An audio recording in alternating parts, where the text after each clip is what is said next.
Margaret Voss threw the bowl of soup so hard it shattered against the wall, 3 inches from Eleanor Whitmore's face. The kitchen went silent. 12 ranch hands froze. Nobody moved. The broth ran down the cracked timber in slow, ugly streaks, and Eleanor stood there with flecks of it on her collar, her hands at her sides, her breathing the only sound in the room. "You think this is a charity house?" Margaret's voice was low and deliberate, the kind of quiet that's more dangerous than shouting. "You fed my worker your food, food that belongs to this ranch, without my permission. You think your fat hands have any authority here?" Eleanor didn't flinch. She didn't cry. She looked at Margaret Voss the way a woman looks at a storm she's already survived before. If you've ever been humiliated in front of others for doing something kind, if you've ever stood in a room full of people who chose silence over decency, then you already know what Eleanor felt in that moment. The question isn't whether she would break. The question is what she would build from the wreckage. Subscribe to this channel and follow Eleanor's story to the very end. Stories like hers don't come around often, and trust me, you don't want to miss what happens next. Hit the like button. Leave a comment telling me what city or country you're watching from. I want to see how far this story travels. The morning Eleanor Whitmore arrived at Black Ridge Ranch, the sky was the color of old pewter, and the wind came off the plains with enough bite to make a person reconsider every decision that had led them to this particular stretch of Kansas earth. She came on foot the last mile and a half. The wagon driver who'd brought her from Salina had turned his horses back at the crossroads, said something about not liking the look of the clouds, and left her standing with her trunk, her iron pot, and the $4.60 that represented the entire sum of her remaining life. Eleanor had looked at the road behind her for exactly 3 seconds. Then she'd picked up the trunk, her right arm doing most of the work, the pot handle hooked over her left forearm, and she'd walked. She was 42 years old. She weighed close to 240 pounds, most of it carried in her torso and thighs, the rest distributed in ways that made movement slow and deliberate rather than quick. Her knees had been giving her trouble since the previous winter. Her lower back ached most mornings before she'd had a chance to warm up with movement. She sweated more than she wanted to, especially when carrying weight, and the humidity of an overcast Kansas July did her no particular favors. She knew all of this about herself the way a person knows the particular weaknesses of a horse they've ridden for years.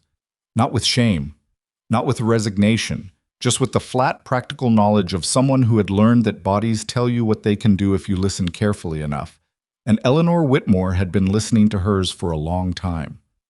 The ranch appeared over a low rise, not dramatic, not beautiful, just large. A cluster of buildings arranged with functional logic around a central yard.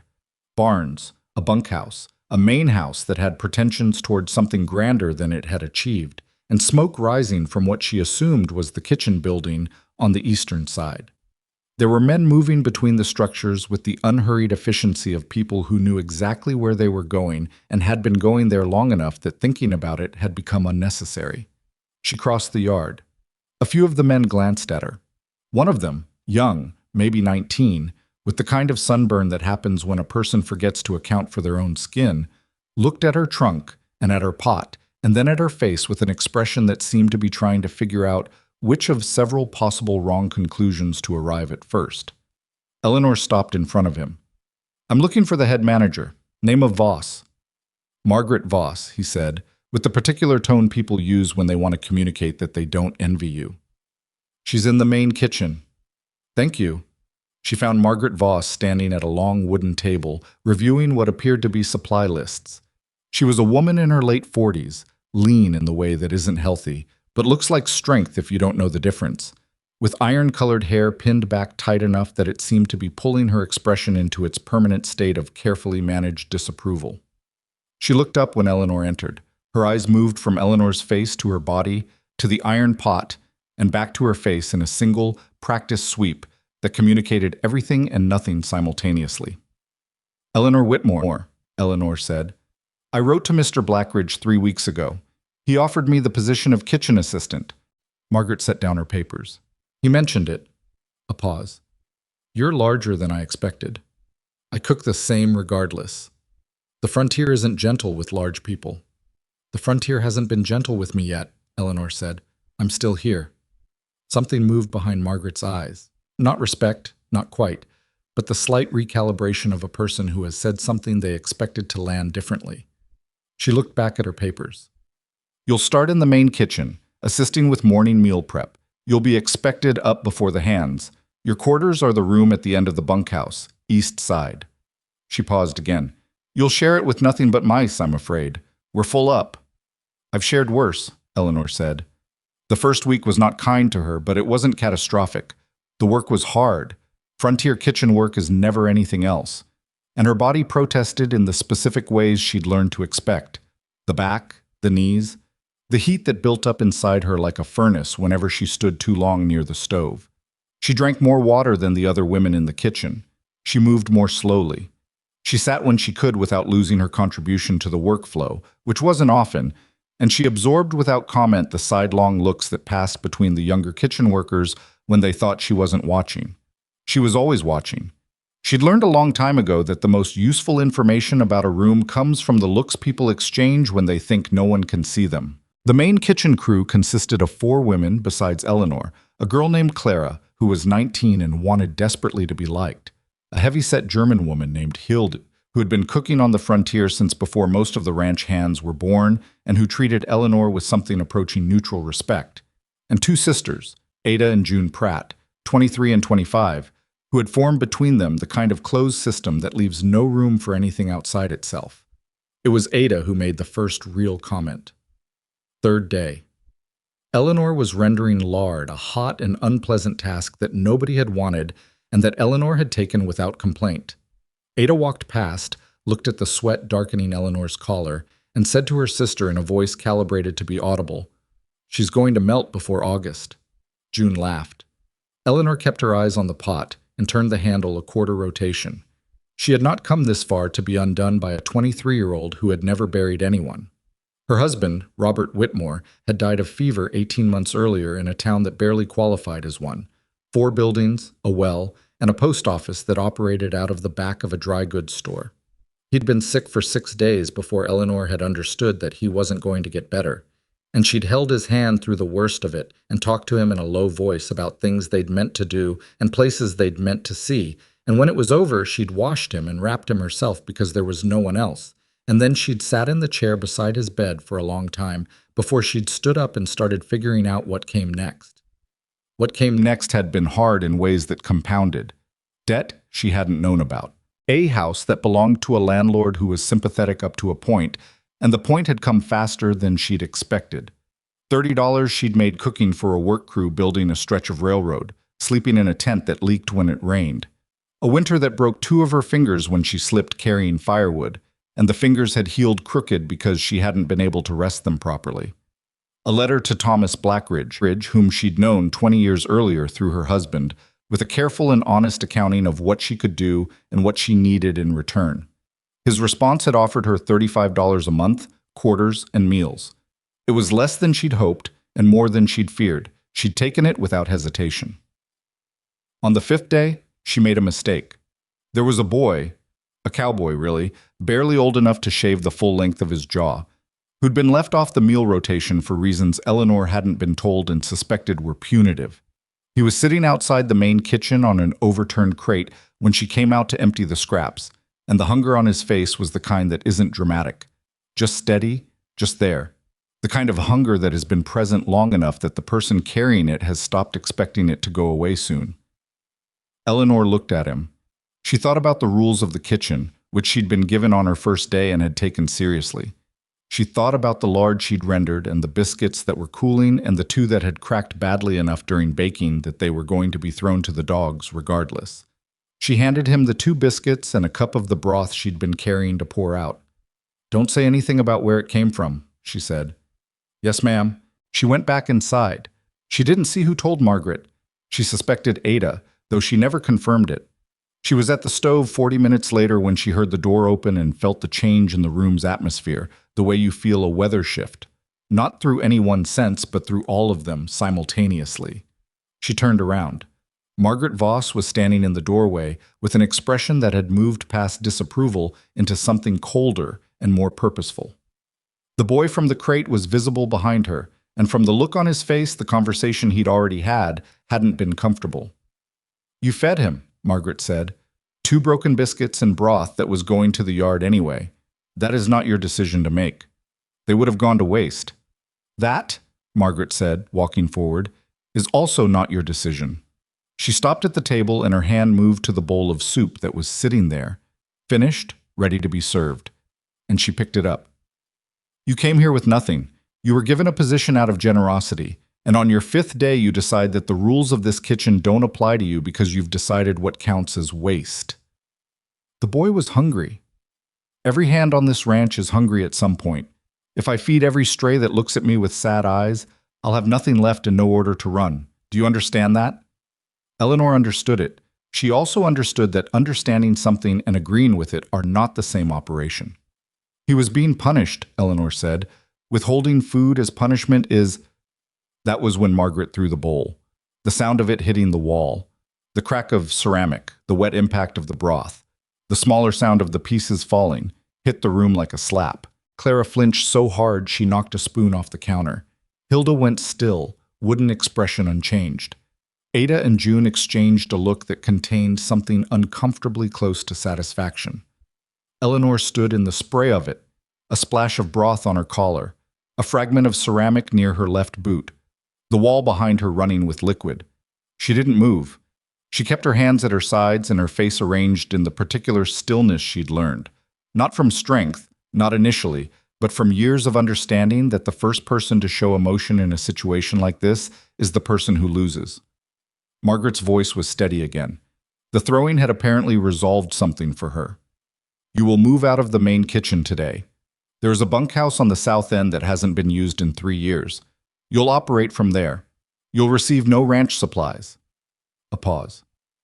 We'll see how long your generosity lasts when it costs you something real. She turned and walked out. The kitchen stayed silent for a long moment. Then Hilda, without looking up from the dough she was working, said, She'll cool down. She won't, Eleanor said. She reached up and blotted the broth from her collar with her apron. But that's all right. She meant it. That was the thing nobody in the room could have understood from the outside. She meant it completely. She went to look at the bunkhouse that afternoon. It was worse than she'd expected, which was saying something, because she'd expected it to be bad. The building was small and rectangular, built from timber that had been adequate once and was now past its best years.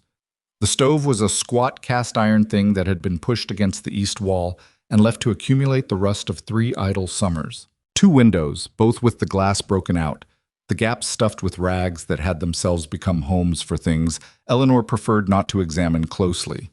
The floor was hard-packed dirt.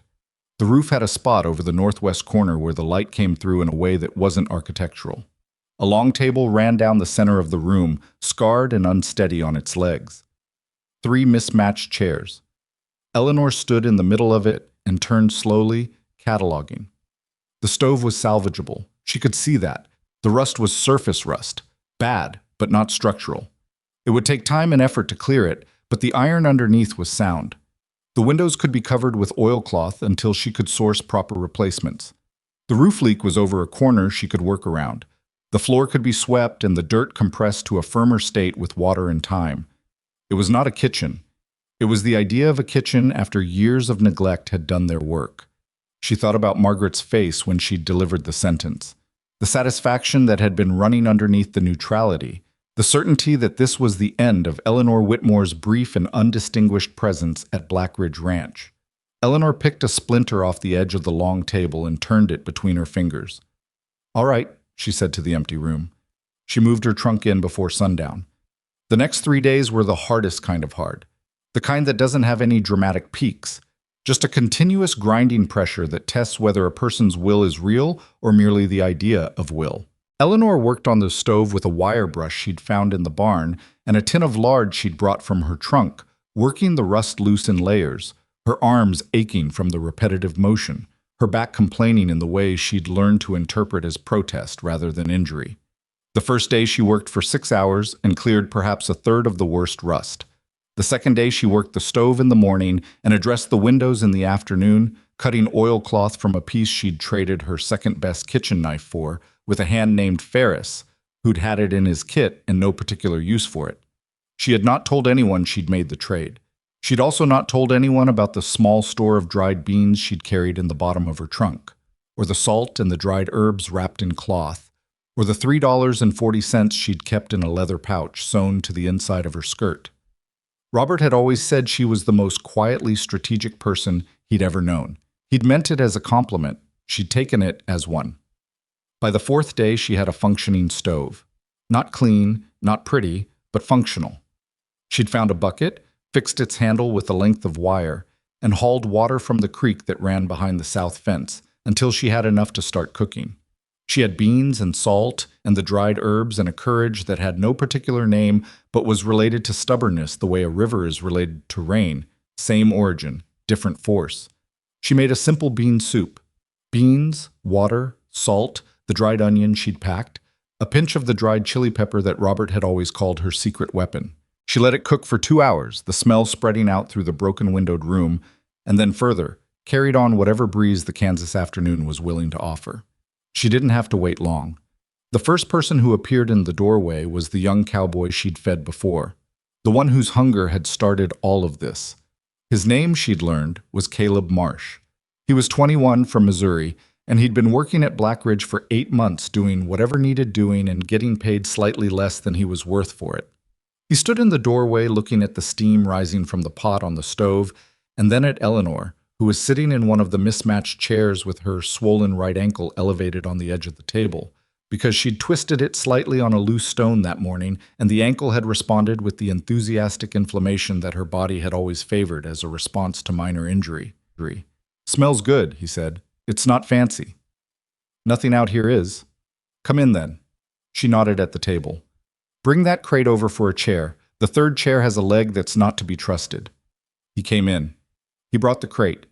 She served him the soup in the only decent bowl she had, which was a large ceramic thing from her trunk, cream-colored with a small chip on the rim, and she watched him eat with the focused attention of someone confirming a calculation. He ate like he needed it. He ate like the food was answering something specific. When he finished, he looked up. "What do you need?" "Nothing yet," she said. "You're going to." "Probably," she agreed. He nodded. He set the bowl down with the careful respect of someone returning something borrowed. "I'll spread the word," he said. "There are others who don't have a good place to eat. Margaret runs the main kitchen like a general, and she's got her favorites. The rest of us make do." Eleanor looked at him. "You understand I have no supplies from the ranch. You understand that if you come here knowing I'm operating without their backing." "Yes, ma'am." "And you're comfortable with that?" "Ma'am," he said with a small, dry smile that was older than his face, "I've been comfortable with worse." He was right about the others. Over the following week they came in ones and twos, always in the off hours, always with the slight wariness of people doing something they're not sure is allowed. A hand named Dolan, who had a feud running with 2 of Margaret's favorites and hadn't eaten a comfortable meal in 6 weeks. 2 brothers from Tennessee who'd been at the ranch only 3 weeks and hadn't yet found their footing in the hierarchy. An older man, Walt, who did fence repair and who had a dignity about him that made Eleanor suspect he'd had a different kind of life once before circumstances had brought him here. She fed all of them. She fed them on beans and dried herb broth, and on the 4th day, on cornbread made from a small sack of cornmeal she'd traded 2 of her remaining coins for at the nearest farmstead, which was 4 miles east.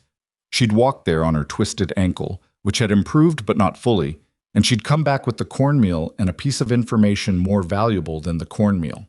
The farmer's wife, a woman named Dorothea Briggs, was running a surplus of eggs and had no reliable market for them. Eleanor thought about that the whole 4 miles back. She was thinking about more than eggs. She was thinking about the shape of something that was beginning to form in her mind. Not fully articulated yet, not a plan so much as the early skeleton of a plan. The place where plans begin before they're ready to be called plans. She was thinking about supply. She was thinking about what it meant to need things and to have no avenue to get them through official channels. And she was thinking about all the other people in similar positions within a 20-mile radius.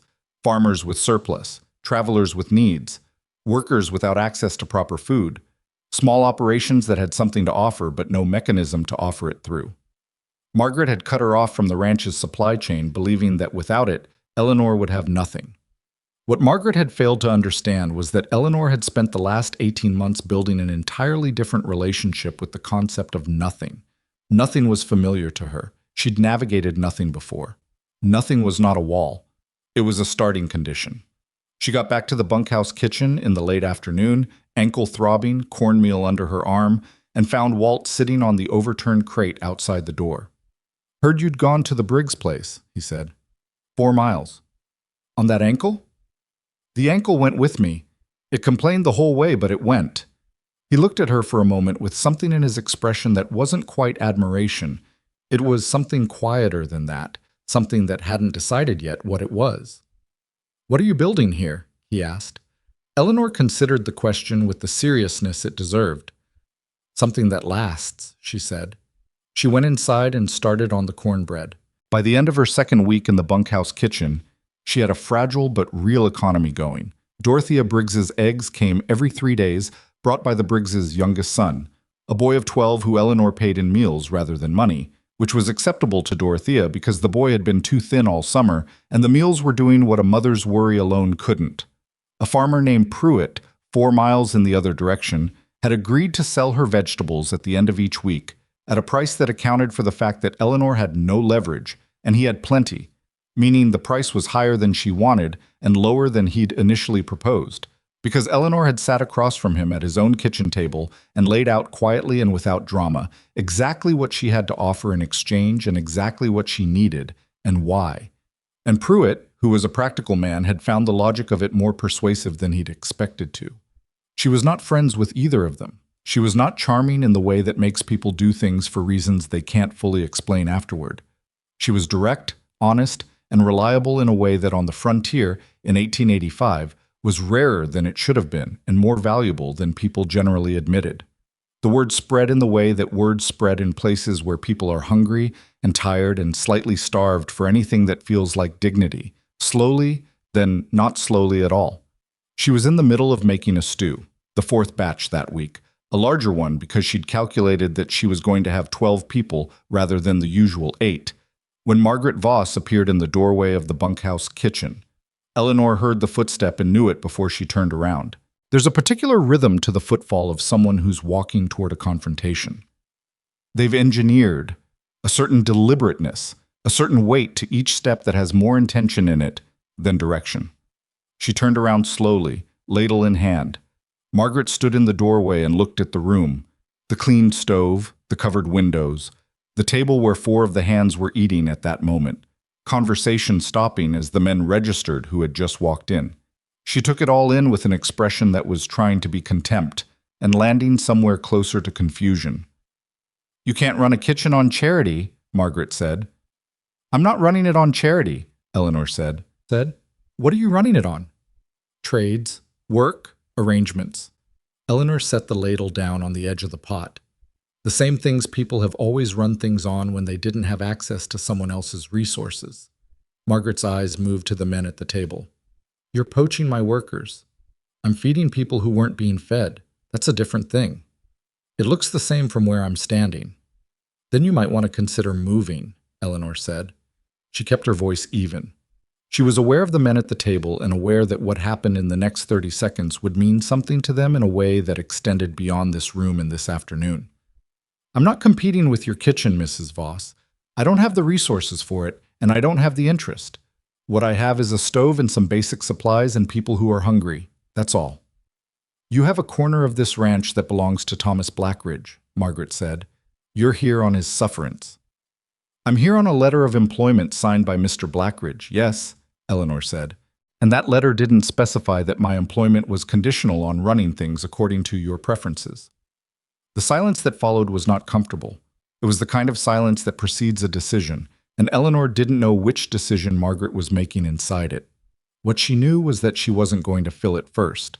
Margaret looked at her for a long moment. Then she turned and looked at the men at the table. None of them met her eyes.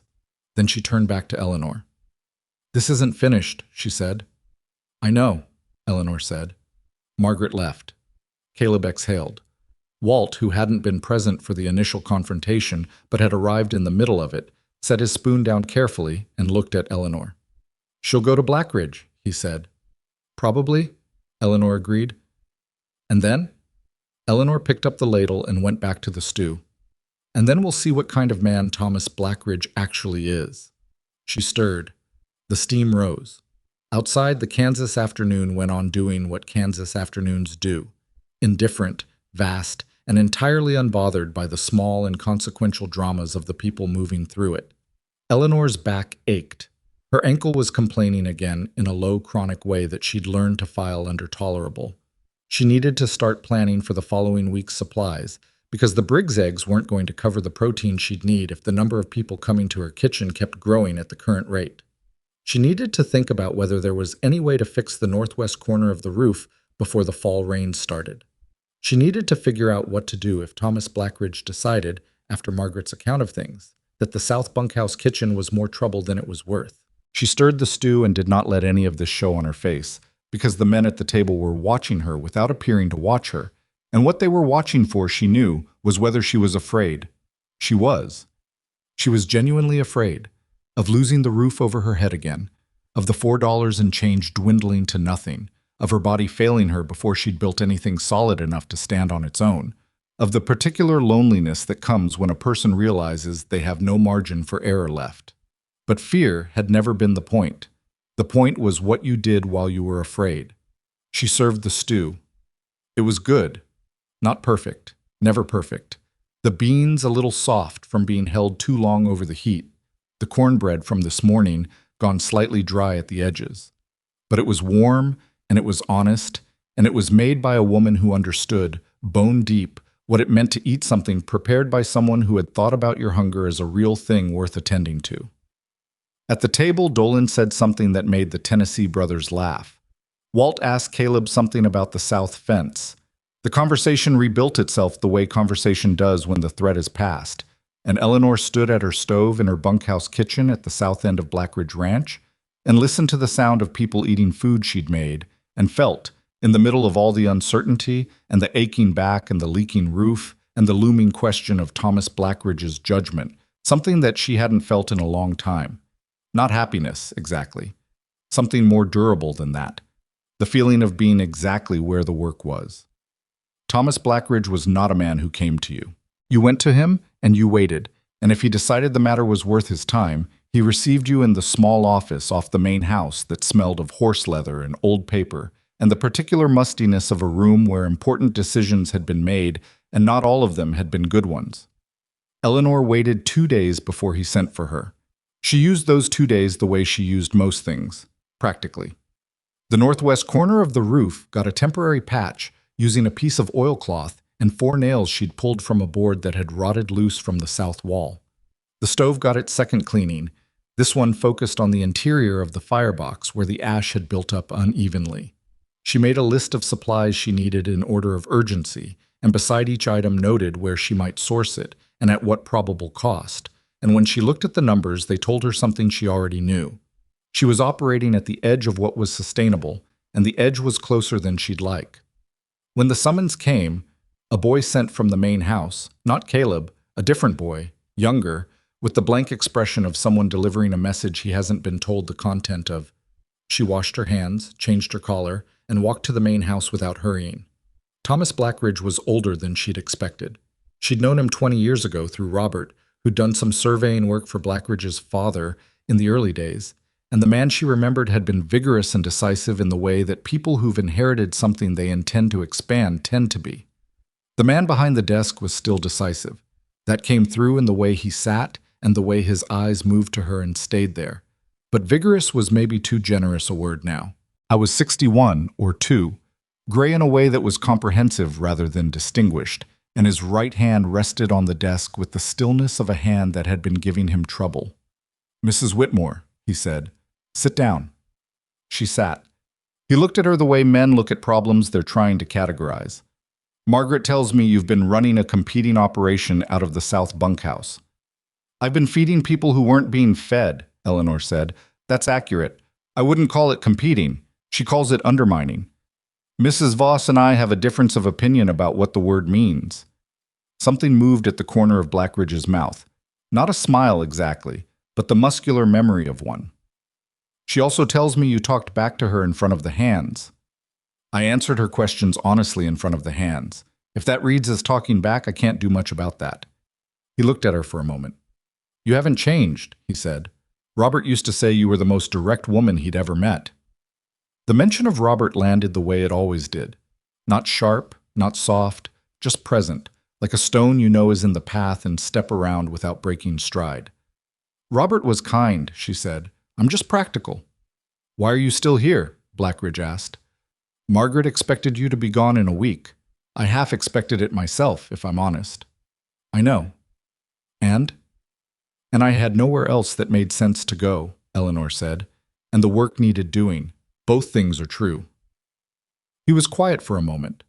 He turned his right hand over on the desk and looked at the palm, then turned it back. I'm not going to shut you down, he said finally. The South Bunkhouse was sitting empty, and it's not earning anything. If you're making something of it, that's more than it was doing before. A pause.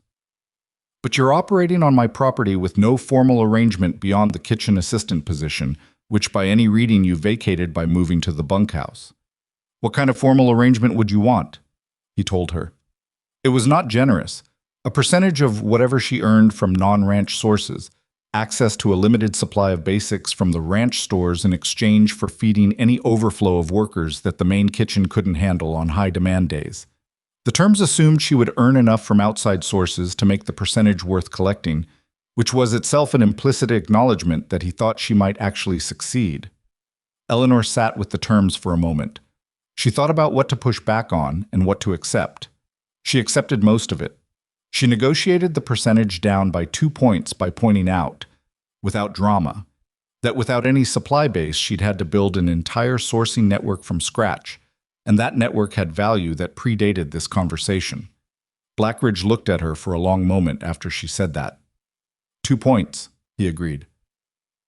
She walked back to the south bunkhouse in the late afternoon light with a headache building behind her left eye and a handshake agreement that was more than she'd had an hour ago.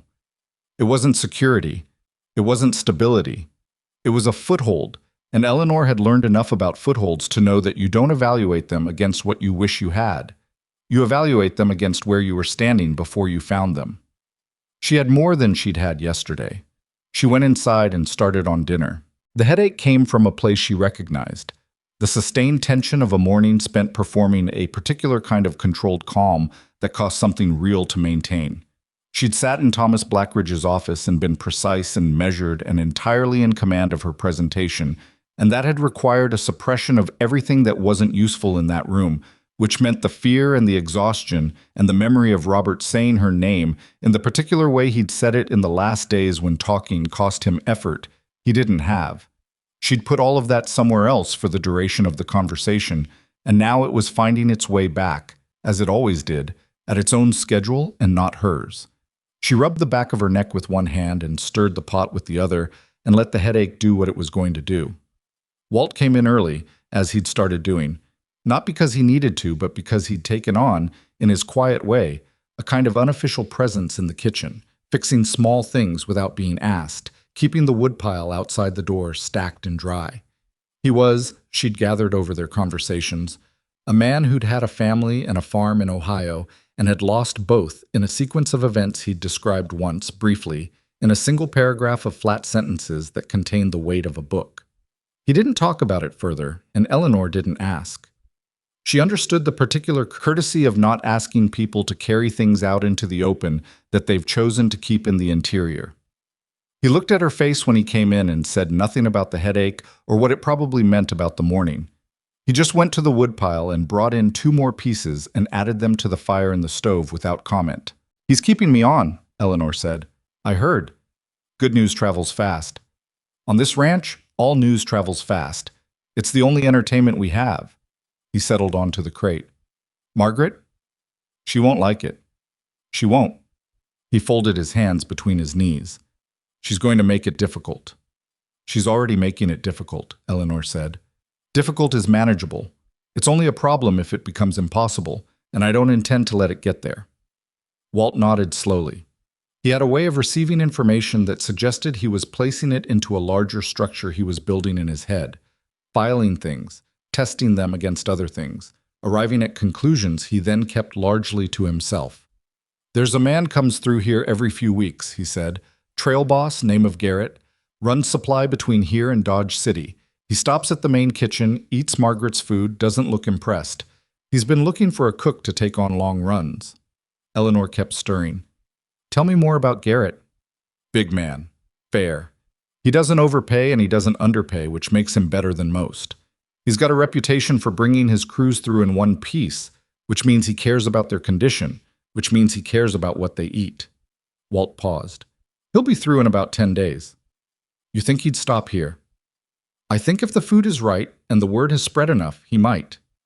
Eleanor thought about this.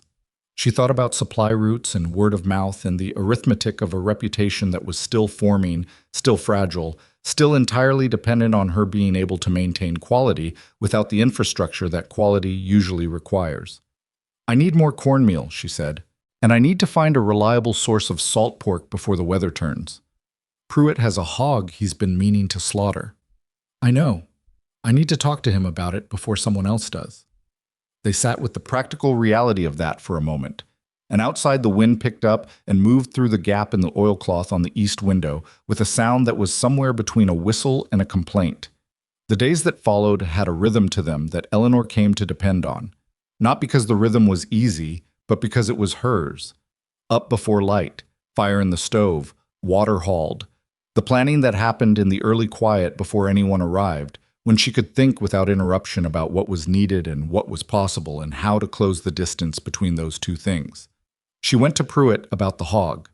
It took 2 conversations and 1 afternoon during which she cooked for him and his wife and their 3 children to demonstrate exactly what she could do with basic ingredients. And after that conversation, Pruitt agreed to a price for the salt pork that was still higher than she wanted but lower than she'd feared. And more importantly, he agreed to a standing arrangement rather than a one-time transaction. Standing arrangements were what she needed. One-time transactions were survival. Standing arrangements were something else.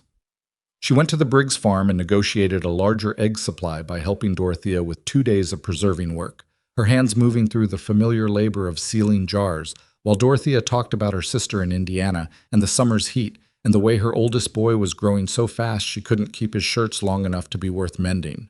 Eleanor listened and worked and understood that this too was part of the economy she was building. Not just the eggs and the arrangements, but the presence, the attention, the genuine interest in the people she needed and who needed something back. She wasn't performing it. That was the thing she was careful about in her own interior accounting. She actually found Dorothea interesting. She actually cared about whether the Briggs boys' shirts got mended. Years of hardship had taken certain things from her.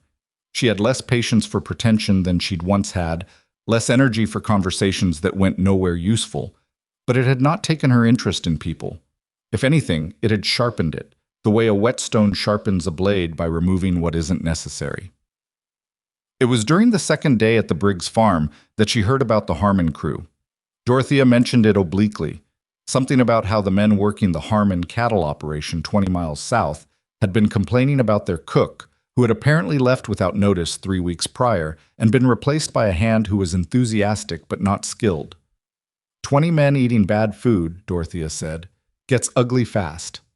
Eleanor filed this. She did not act on it immediately because she didn't have the capacity to act on it immediately. She was still stabilizing her own operation, and premature expansion was a different kind of failure.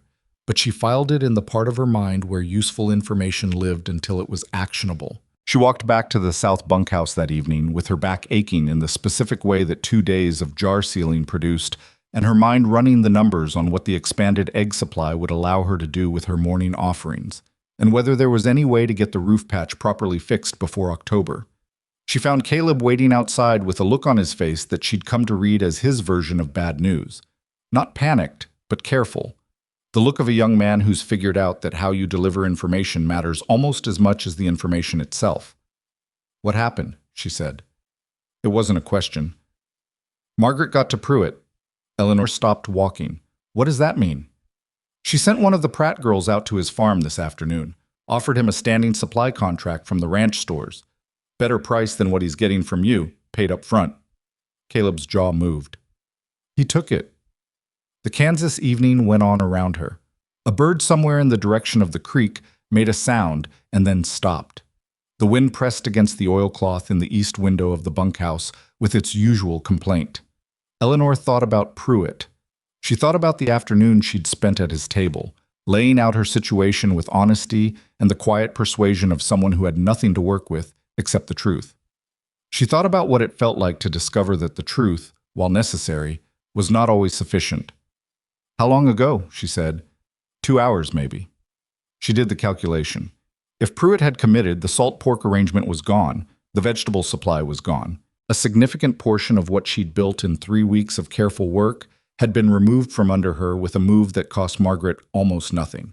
The ranch supply stores were already there, the price differential was marginal, and the damage to Eleanor was real. Margaret had been patient. Eleanor had to give her that. "All right," Eleanor said. "All right?" Caleb's voice had the particular pitch of someone expecting a different response. "She just gutted your supply line." "Part of it," Eleanor said. "Not all of it. Dorothea Briggs isn't a Pruitt. The arrangement there is different." She was already thinking past the immediate loss, already running the alternatives. "And Pruitt took their money because their money was better. That's not loyalty to Margaret. That's arithmetic. If my arithmetic gets better, Pruitt's loyalty follows." "How do you make your arithmetic better?" Eleanor looked at him. He was genuinely asking, not rhetorically, not to make a point, but because he wanted to understand. "By making what I offer worth more than the ranch's price," she said, "which means finding things the ranch doesn't have." She paused. "Tell me again about this trail boss." "Garrett." Caleb's expression shifted. "He comes through in about 8 days. Is there a way to get word to him before he arrives? Get him to come to the South Bunkhouse first before Margaret gets her hands on him?" "Walt knows someone who knows one of his outriders." "Good," Eleanor said. "Talk to Walt tonight." She went inside and sat down at the table with a piece of paper and the stub of a pencil, and she wrote out what she had and what she'd lost, and what she could still build with what remained, and the paper looked spare and the numbers were difficult, and the southeast corner of the roof had started making a sound in the wind that she didn't like. She wrote until the light got too poor to write by, and then she sat in the dark for a while and thought. Robert used to say that the only difference between a setback and an ending was whether you kept moving. She'd thought, when he first said it, that it was the kind of thing people say when they haven't yet run up against a setback serious enough to make the distinction unclear. Then she'd had setbacks serious enough to test the principle, and she'd found, to her genuine surprise, that he'd been right. Not in a comfortable way, not in a way that made the setbacks hurt less, but in the specific way that mattered. She'd kept moving, and the setbacks had not been endings. She went to bed and let the roof make its noise and didn't lie awake as long as she'd expected to. Garrett arrived on a Tuesday, 9 days later, with 8 outriders, 4 wagons, and the particular atmosphere of a man whose time has been accurately valued for long enough that he doesn't waste it being anything other than direct. He was big, as Walt had said. Not dramatically big, not the kind of size that announces itself as a thing, but the kind of large that becomes apparent when a person stands next to ordinary-sized furniture and the furniture seems to diminish. He had a gray beard that was trimmed to a length suggesting practicality rather than vanity, and his eyes moved around the South Bunkhouse kitchen with the rapid assessment of someone who has evaluated a great many operations in his life and has calibrated opinions about what he's looking at. Eleanor had cooked for 2 days in preparation, not elaborately. Elaboration would have been wrong, would have read as performance rather than capability. She'd cooked the best versions of simple things, a beef and root vegetable stew that had been made possible by a source she'd found 12 days after losing Pruitt, a farmer named Cole, who was smaller and less convenient but reliable. Biscuits that had been the product of dozens of iterations over the past weeks, and were now genuinely good, not just adequate. A bean and corn mixture she'd developed herself over the previous winter when she'd had almost nothing to work with, and had discovered that necessity has a way of producing invention when the alternative is eating badly. Garrett sat at the long table. 3 of his outriders sat with him. Eleanor served them without ceremony. He ate in the focused way of someone conducting an evaluation. He didn't compliment the food partway through, which was, she'd learned, a better sign than complimenting it too early. He ate the biscuit and the stew, and then he ate a second biscuit without being offered one, which she also noted. When he finished, he looked up. "Who taught you to cook?" he asked. "Myself, mostly," Eleanor said. "My mother gave me the foundations. My circumstances gave me the rest." What circumstances? 17 years cooking for a husband who worked hard in conditions that weren't always accommodating. 2 years before that working as a kitchen assistant for a work camp in Missouri. 3 years of managing a boarding house kitchen in Wichita before that failed. Why did it fail? The building burned. Faulty chimney. Not my chimney. She kept her voice even. I started over. Garrett was quiet for a moment. One of his outriders had started on a second portion of the stew, and Garrett watched this with the peripheral attention of a man who takes his crew's physical condition as data. I've been looking for a cook for the Dodge City run, he said. 43 days, end of October through December. My current arrangement fell through. I heard. From who? Walt meant it. Word travels on a ranch. Garrett looked at her with the specific expression of a man recalibrating something. You knew I was coming. I hoped you were coming, Eleanor said. There's a difference. The corner of his mouth moved, not quite a smile, but related to one. The run pays $40. Eleanor folded her hands on the table. 60, she said. 50. 55, and you handle transport of my equipment and supplies back here when the run is done. Garrett looked at her for a long moment. He had the deliberate patience of a man who'd negotiated 1,000 transactions on horseback and in the back of wagons and across tables like this one. And he was applying that patience now in the way a craftsman applies a tool he's used long enough that it's become an extension of intention rather than a separate act. Done, he said. Eleanor nodded. She did not let the exhale she needed to take show on her face. The agreement with Garrett changed things in several ways, the most immediate of which was financial. $55 for the Dodge City run was more than she'd made in any comparable period since Robert died, and the regularity of it gave her something to plan against. She could talk to Cole about a larger vegetable arrangement. She could approach Dorothea about cheese, which Dorothea made and had mentioned as a surplus item. She could fix the roof. The less immediate change was the one that mattered more. Word that Garrett was coming to the South Bunkhouse kitchen rather than the main kitchen got around Black Ridge Ranch in approximately 4 hours. Eleanor didn't engineer this. She didn't have to. These things have their own momentum on a ranch, where the observation of social hierarchies and their violations is both a pastime and a form of daily intelligence. Margaret heard it during dinner service in the main kitchen. Eleanor didn't witness this directly, but she heard about it from Clara, who had recently taken to stopping by the South Bunkhouse with a careful casualness that Eleanor understood was partly genuine and partly a hedge against backing the wrong side of something that hadn't been decided yet. She went quiet when Dolan mentioned it, Clara said, pulling at a loose thread on her sleeve in the way she did when she was nervous. The kind of quiet she gets when she's thinking. What's she thinking about? Eleanor asked. I don't know. Clara hesitated. She asked me afterward where you were getting your supplies from, now that Pruitt's off your list. Eleanor looked at her. Clara was 19 and not equipped for complex loyalty calculations, which meant she'd told Margaret what she knew, which was limited because Eleanor had been careful. What did you tell her? I said I didn't know. A pause. I don't, mostly. Mostly is fine, Eleanor said. Clara left, and Eleanor sat with the information. Margaret was adjusting her strategy, which meant she'd recognized that the direct approach, cutting off the obvious supply lines, hadn't been sufficient. She was moving toward intelligence gathering, which was a different kind of pressure and required a different kind of response. Eleanor thought about this while she scrubbed the pot. The response, she decided, was not defensive. Defense was a losing position because it required knowing where the next move was coming from and responding to it, which put Margaret permanently one step ahead. The response was to build something solid enough that the individual moves didn't matter. Not invulnerable, but resilient. Connected in enough different directions that cutting one connection didn't collapse the whole. She wrote another letter. This one went to a woman named Frances Ellery, who ran a dry goods operation in the nearest town, 8 miles east. Eleanor had met her once, briefly, 18 months earlier, and had taken away the impression of a woman who was competent and unsentimental and not interested in wasting time on transactions that didn't work for both parties.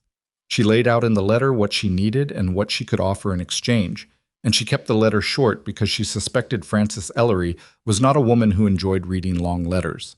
She also wrote to a man named Duncan Ashby, who ran a small cattle operation that had been struggling since his wife left, and who had, according to Walt, been trying to work out a meal arrangement for his 4 hands for 2 seasons and hadn't found anything satisfactory.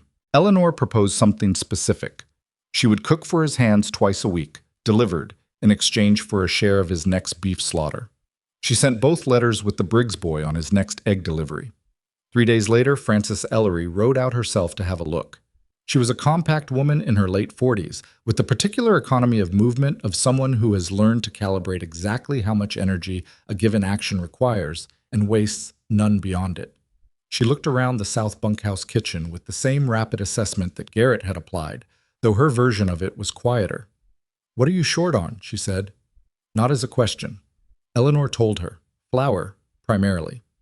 Reliable flour, sourced consistently, at a price that didn't make the arithmetic impossible. Salt pork was second.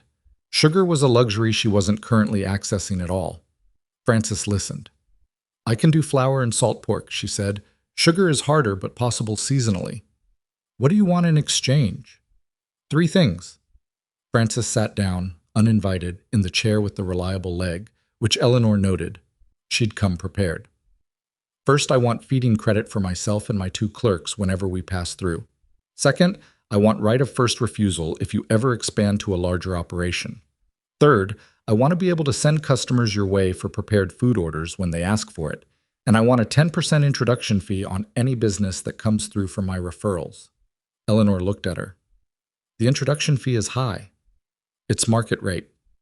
"It's your market rate," Eleanor said. 7%, and I'll include the clerks but not any additional staff you might hire." Frances considered this for approximately 4 seconds. 8% and the feeding credit extends to any staff I bring personally." "Done," Eleanor said. Frances nodded once. She looked around the room again. At the patched roof and the oilcloth windows and the scarred table and the clean stove and the organized shelves where Eleanor had arranged her limited supplies with the precision of someone who has learned that organization is a form of resource when resources are scarce. "You're building something real," Frances said. It was not a compliment exactly. It was an observation, delivered with the flat respect of one practical person acknowledging the work of another. "That's the intention," Eleanor said. After Frances, Eleanor sat down at the table and felt the accumulated weight of the past 5 weeks settle onto her shoulders. Not crush her, she'd felt crushing before, and this wasn't it. This was just weight, the ordinary physical tax of sustained effort. She thought about what she'd built. She had Garrett's run coming. She had Dorothea's eggs and Cole's vegetables, and now Frances's flour and salt pork and a 10% introduction mechanism she hadn't had yesterday. She had Walt and Caleb and the dozen or so hands who came to her kitchen, not just for the food anymore, but for the specific quality of the atmosphere she'd somehow created without entirely planning to. She had a kitchen that still leaked in the corner and had windows stuffed with oilcloth and a stove she'd reclaimed from 3 years of rust. She also had Margaret Voss, who was moving pieces on a board Eleanor couldn't fully see. It was the following week when the second move came. It came through Blackridge himself. Not hostile, not open, just a quiet amendment to their agreement. He sent a hand with the note, explaining that, in light of new arrangements with several of the surrounding farms, the ranch would be consolidating its supply relationships, and some of Eleanor's current sources might find themselves contracted to Blackridge exclusively. Eleanor read the note twice. She folded it carefully and put it in her pocket. The hand who'd brought it was still standing in the doorway, waiting for a response.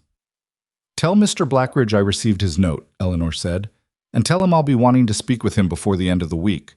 She was not going to panic. She was also not going to wait. She went to see Duncan Ashby the next morning. He was a lean, tired-looking man in his mid-50s who met her at his gate with the particular expression of someone who's been alone long enough that visitors make him slightly uncertain. He'd received her letter and had been considering it. She could see the considering in his face, the way it sat uneasy, the way a man looks when an idea has been competing with his habit of doing things the hard way and hasn't fully won yet. Eleanor talked to him for 40 minutes. She was honest about what she was and what she needed and what she could give him in return, and she was specific in the way that people who are used to dealing in abstractions sometimes aren't. Not a vague arrangement, but this many meals on these days containing these ingredients for this exchange. He agreed to the beef arrangement, More importantly, he agreed before Blackridge's consolidation effort could reach him. Eleanor had moved fast enough to get there first. She walked back from Ashby's place in the afternoon, 4 miles on a road that was dry and dust-hard and unkind to her knees. And she thought about what Robert had told her once about the nature of competition. He'd said, and this had been in a different context, a different dispute, a different set of difficulties, that the person who understands what they're actually competing for has an advantage over the person who's only competing to win. Margaret understood how to manage a ranch kitchen. She understood supply chains and worker hierarchies and the mechanics of keeping an operation orderly and fed. What she didn't understand, Eleanor thought, was what Eleanor was actually building.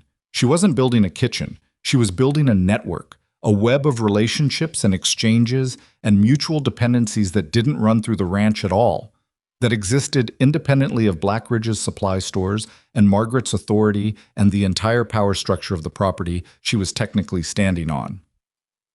Margaret kept trying to cut the lines that ran through the ranch, not understanding that the lines that mattered weren't running through the ranch anymore. Eleanor's knees hurt. Her back was doing the thing it did on long walks, a low-grade complaint that settled in around the 3rd mile and stayed. The afternoon was hot in the particular Kansas way that doesn't announce itself but accumulates until you realize you've been sweating for 2 hours without noticing. She was almost back to the south fence of the ranch when she saw the rider coming toward her on the road. For a moment she didn't recognize him. Then she did. It was Caleb, moving faster than his usual easy pace, and his face had the look that his face got when something had happened. He pulled up beside her. His horse was breathing from the pace he'd set. "Margaret went to Blackridge this morning," he said. "She's telling him you're actively trying to undermine the ranch's relationships with local suppliers.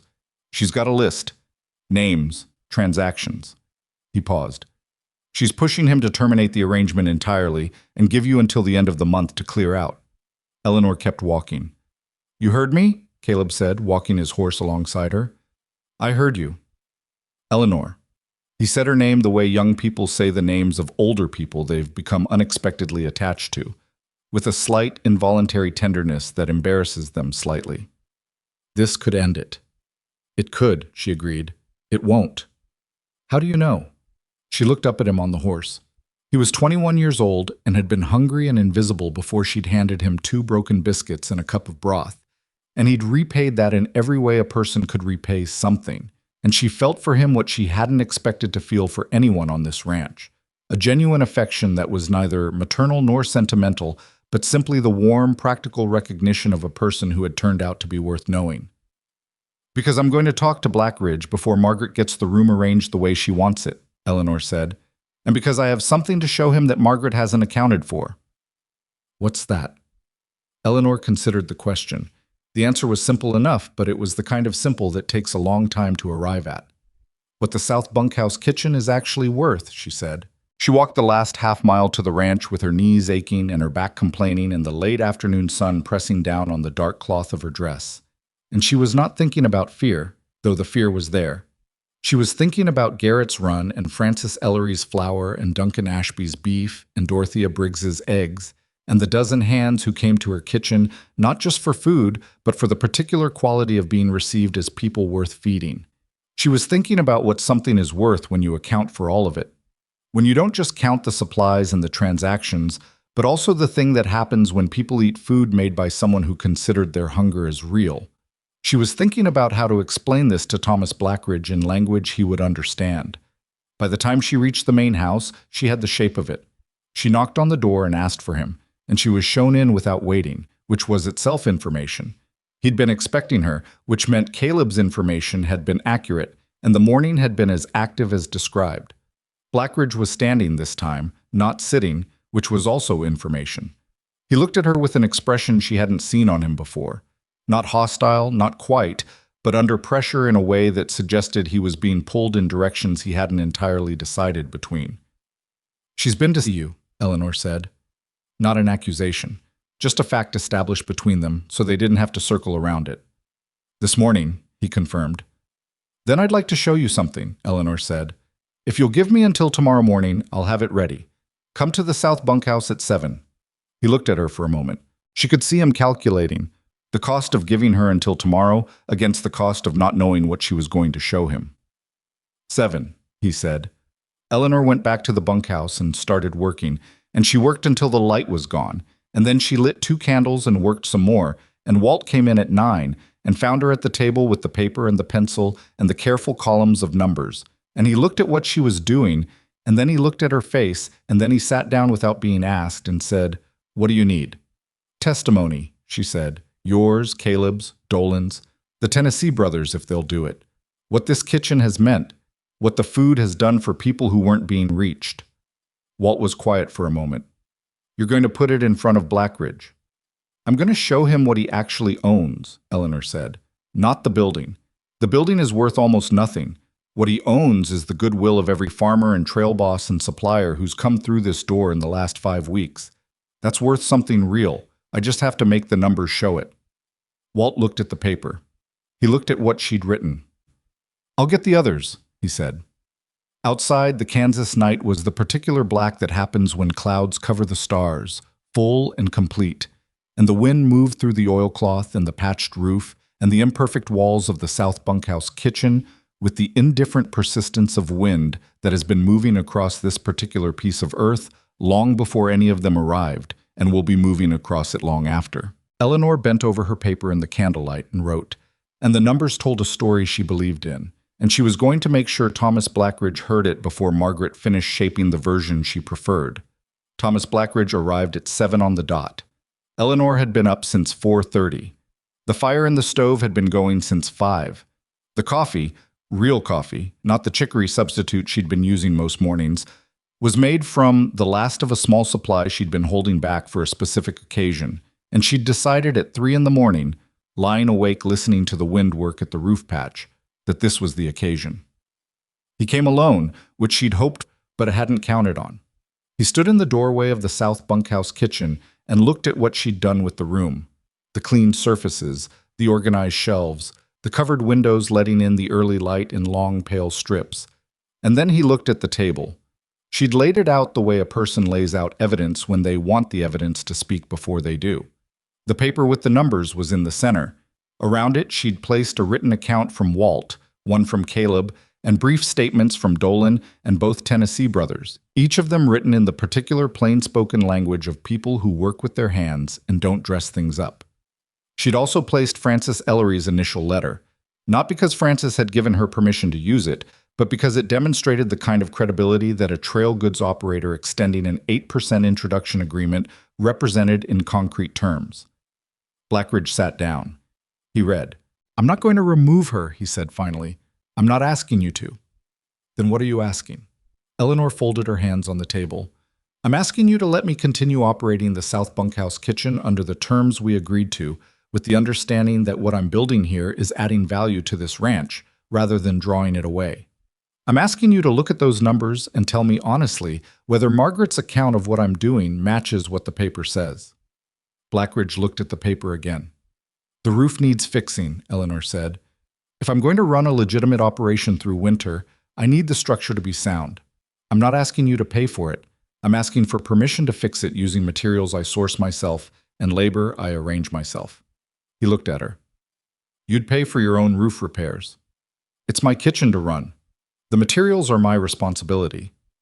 Something in his expression changed, not dramatically, not in a way that produced any particular visible sign, but in the way of a person who has just had something confirmed that they'd been uncertain about. "I'll tell Margaret the arrangement stands," he said. "I'll tell her the supply consolidation doesn't extend to your external sources." "Thank you." "Don't thank me yet." He stood. He was a tall man, and the low ceiling of the bunkhouse made him seem taller. "You've got until the end of October to demonstrate that the Dodge City arrangement and these supplier relationships are real and not on paper. If the money isn't coming in the way these numbers suggest it should, we'll have the conversation again." "That's fair," Eleanor said. He took his hat from the table and went to the door and stopped there. He looked back at her, at the room, at the stove, at the organized shelves, with an expression she didn't try to read. "Robert used to say you were the best cook he'd ever eaten," Blackridge said. "He said that at my father's table 30 years ago. I thought he was being kind to his wife." Eleanor didn't say anything. "He wasn't being kind," Blackridge said. He put on his hat and left. Eleanor sat at the table after he was gone. She listened to his footsteps cross the yard and fade. Then she put both hands flat on the table and breathed out the long, slow breath that she'd been holding in some form or another since 4:30 in the morning. It wasn't victory. She was careful not to call it that, even in the privacy of her own thinking. It was continuation. It was the right to keep working, which was different from the work being done. She cleared the table and went to start the morning. The confrontation with Margaret came 3 days later, and Eleanor hadn't arranged it and hadn't wanted it. But there are things in motion that a person doesn't control, and one of them is the behavior of a woman who has just been told by her employer that the situation she'd tried to terminate is being allowed to continue. Margaret came in the late afternoon, unannounced, while Eleanor was sitting at the table going over her numbers for the Garrett Run supplies. She came in without knocking. The door was open, and she stood just inside the threshold with her arms at her sides and an expression that had shed most of its professional neutrality and was showing something rawer underneath. Eleanor looked up. "He told you," Eleanor said. "He told me." Margaret's voice was controlled, but the control was doing visible work. "He told me your operation is legitimate, and I'm not to interfere with your external supply relationships." She paused. "He used those exact words. Not to interfere." "I didn't ask him to say it that way." "Didn't you?" Eleanor set down her pencil. "I asked him to let me keep working. The words were his." Margaret looked around the kitchen. She looked at it the way a person looks at something they've tried to prevent from existing and failed. Her eyes moved across the stove and the shelves and the table, and then came back to Eleanor, and in them was something that wasn't quite anger, or wasn't only anger. There was something else running underneath it that Eleanor, who had spent 42 years learning to read what was underneath things, recognized. It was the specific pain of a person who has managed something with real skill for a long time, and has just been shown that the skill, while genuine, had a limit they hadn't seen. "You outmaneuvered me," Margaret said. Not accusatory, just factual. "I built something," Eleanor said. "I wasn't trying to beat you." "That's easy to say." "It's also true," Eleanor paused. "You run the main kitchen well. You always have, from what I can see. The problem wasn't your kitchen. The problem was that you decided I wasn't worth treating with basic decency on day 5, and everything that happened after that came from that." Margaret's jaw tightened.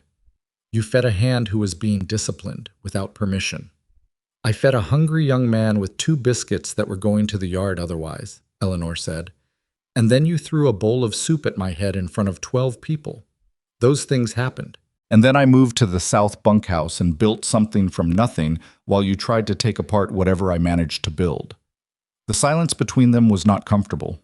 It was the silence of 2 women who had been in a conflict that neither of them had fully chosen, and that had produced outcomes neither of them had fully anticipated. "You have something here," Margaret said finally. The words sounded like they cost her something to produce. "I can see that. Garrett coming to your kitchen instead of mine. I heard about that from Ada." "Of course you did." "Frances Ellery is not a woman who goes out of her way for anyone," Margaret said. "She rode 4 miles. 8 round trip," Eleanor said. Margaret looked at her. For a long, strange moment, Eleanor had the sense that Margaret was about to say something that surprised them both. Then the professional surface reasserted itself, the controlled expression, the iron posture, and whatever had been close to the surface went back under. "I'm not going to apologize for running a tight kitchen," Margaret said. "I'm not asking you to." "But the bowl—" She stopped. "Was too much," Eleanor said quietly. "Yes." Margaret stood with that for a moment. Then she turned and walked out, and Eleanor listened to her footsteps cross the yard in the opposite direction from the way Blackridge's had gone. And she sat with the complicated feeling of a confrontation that had ended without resolution in either direction. Not repaired, not worsened, just left in the unfinished state that most real conflicts between people end up in when nobody dies and nobody runs. She picked up her pencil and went back to the numbers. Garrett's Dodge City run began on the 28th of October, under a sky that had the gray, committed look of a sky that has decided winter is arriving and is not interested in negotiation. 43 days, 8 outriders, 4 wagons loaded with goods that needed to reach Dodge City and come back with different goods going the other direction. Eleanor had cooked for large groups in difficult conditions before. The Missouri work camp, the boarding house. But the trail was its own education. Space was the primary constraint. A single camp stove that was smaller than her bunkhouse stove and less predictable. A supply of ingredients that had to be planned days in advance because resupply was uncertain and weather that was not interested in her schedule. She cooked in wind that put out the fire twice on the third day and required her to relight it with hands that had gone numb in the intervals. She cooked in rain that turned the ground around the camp into a surface that grabbed at her boots with every step and made moving the heavy pot from the fire to the serving table an exercise in balance that her knees did not appreciate.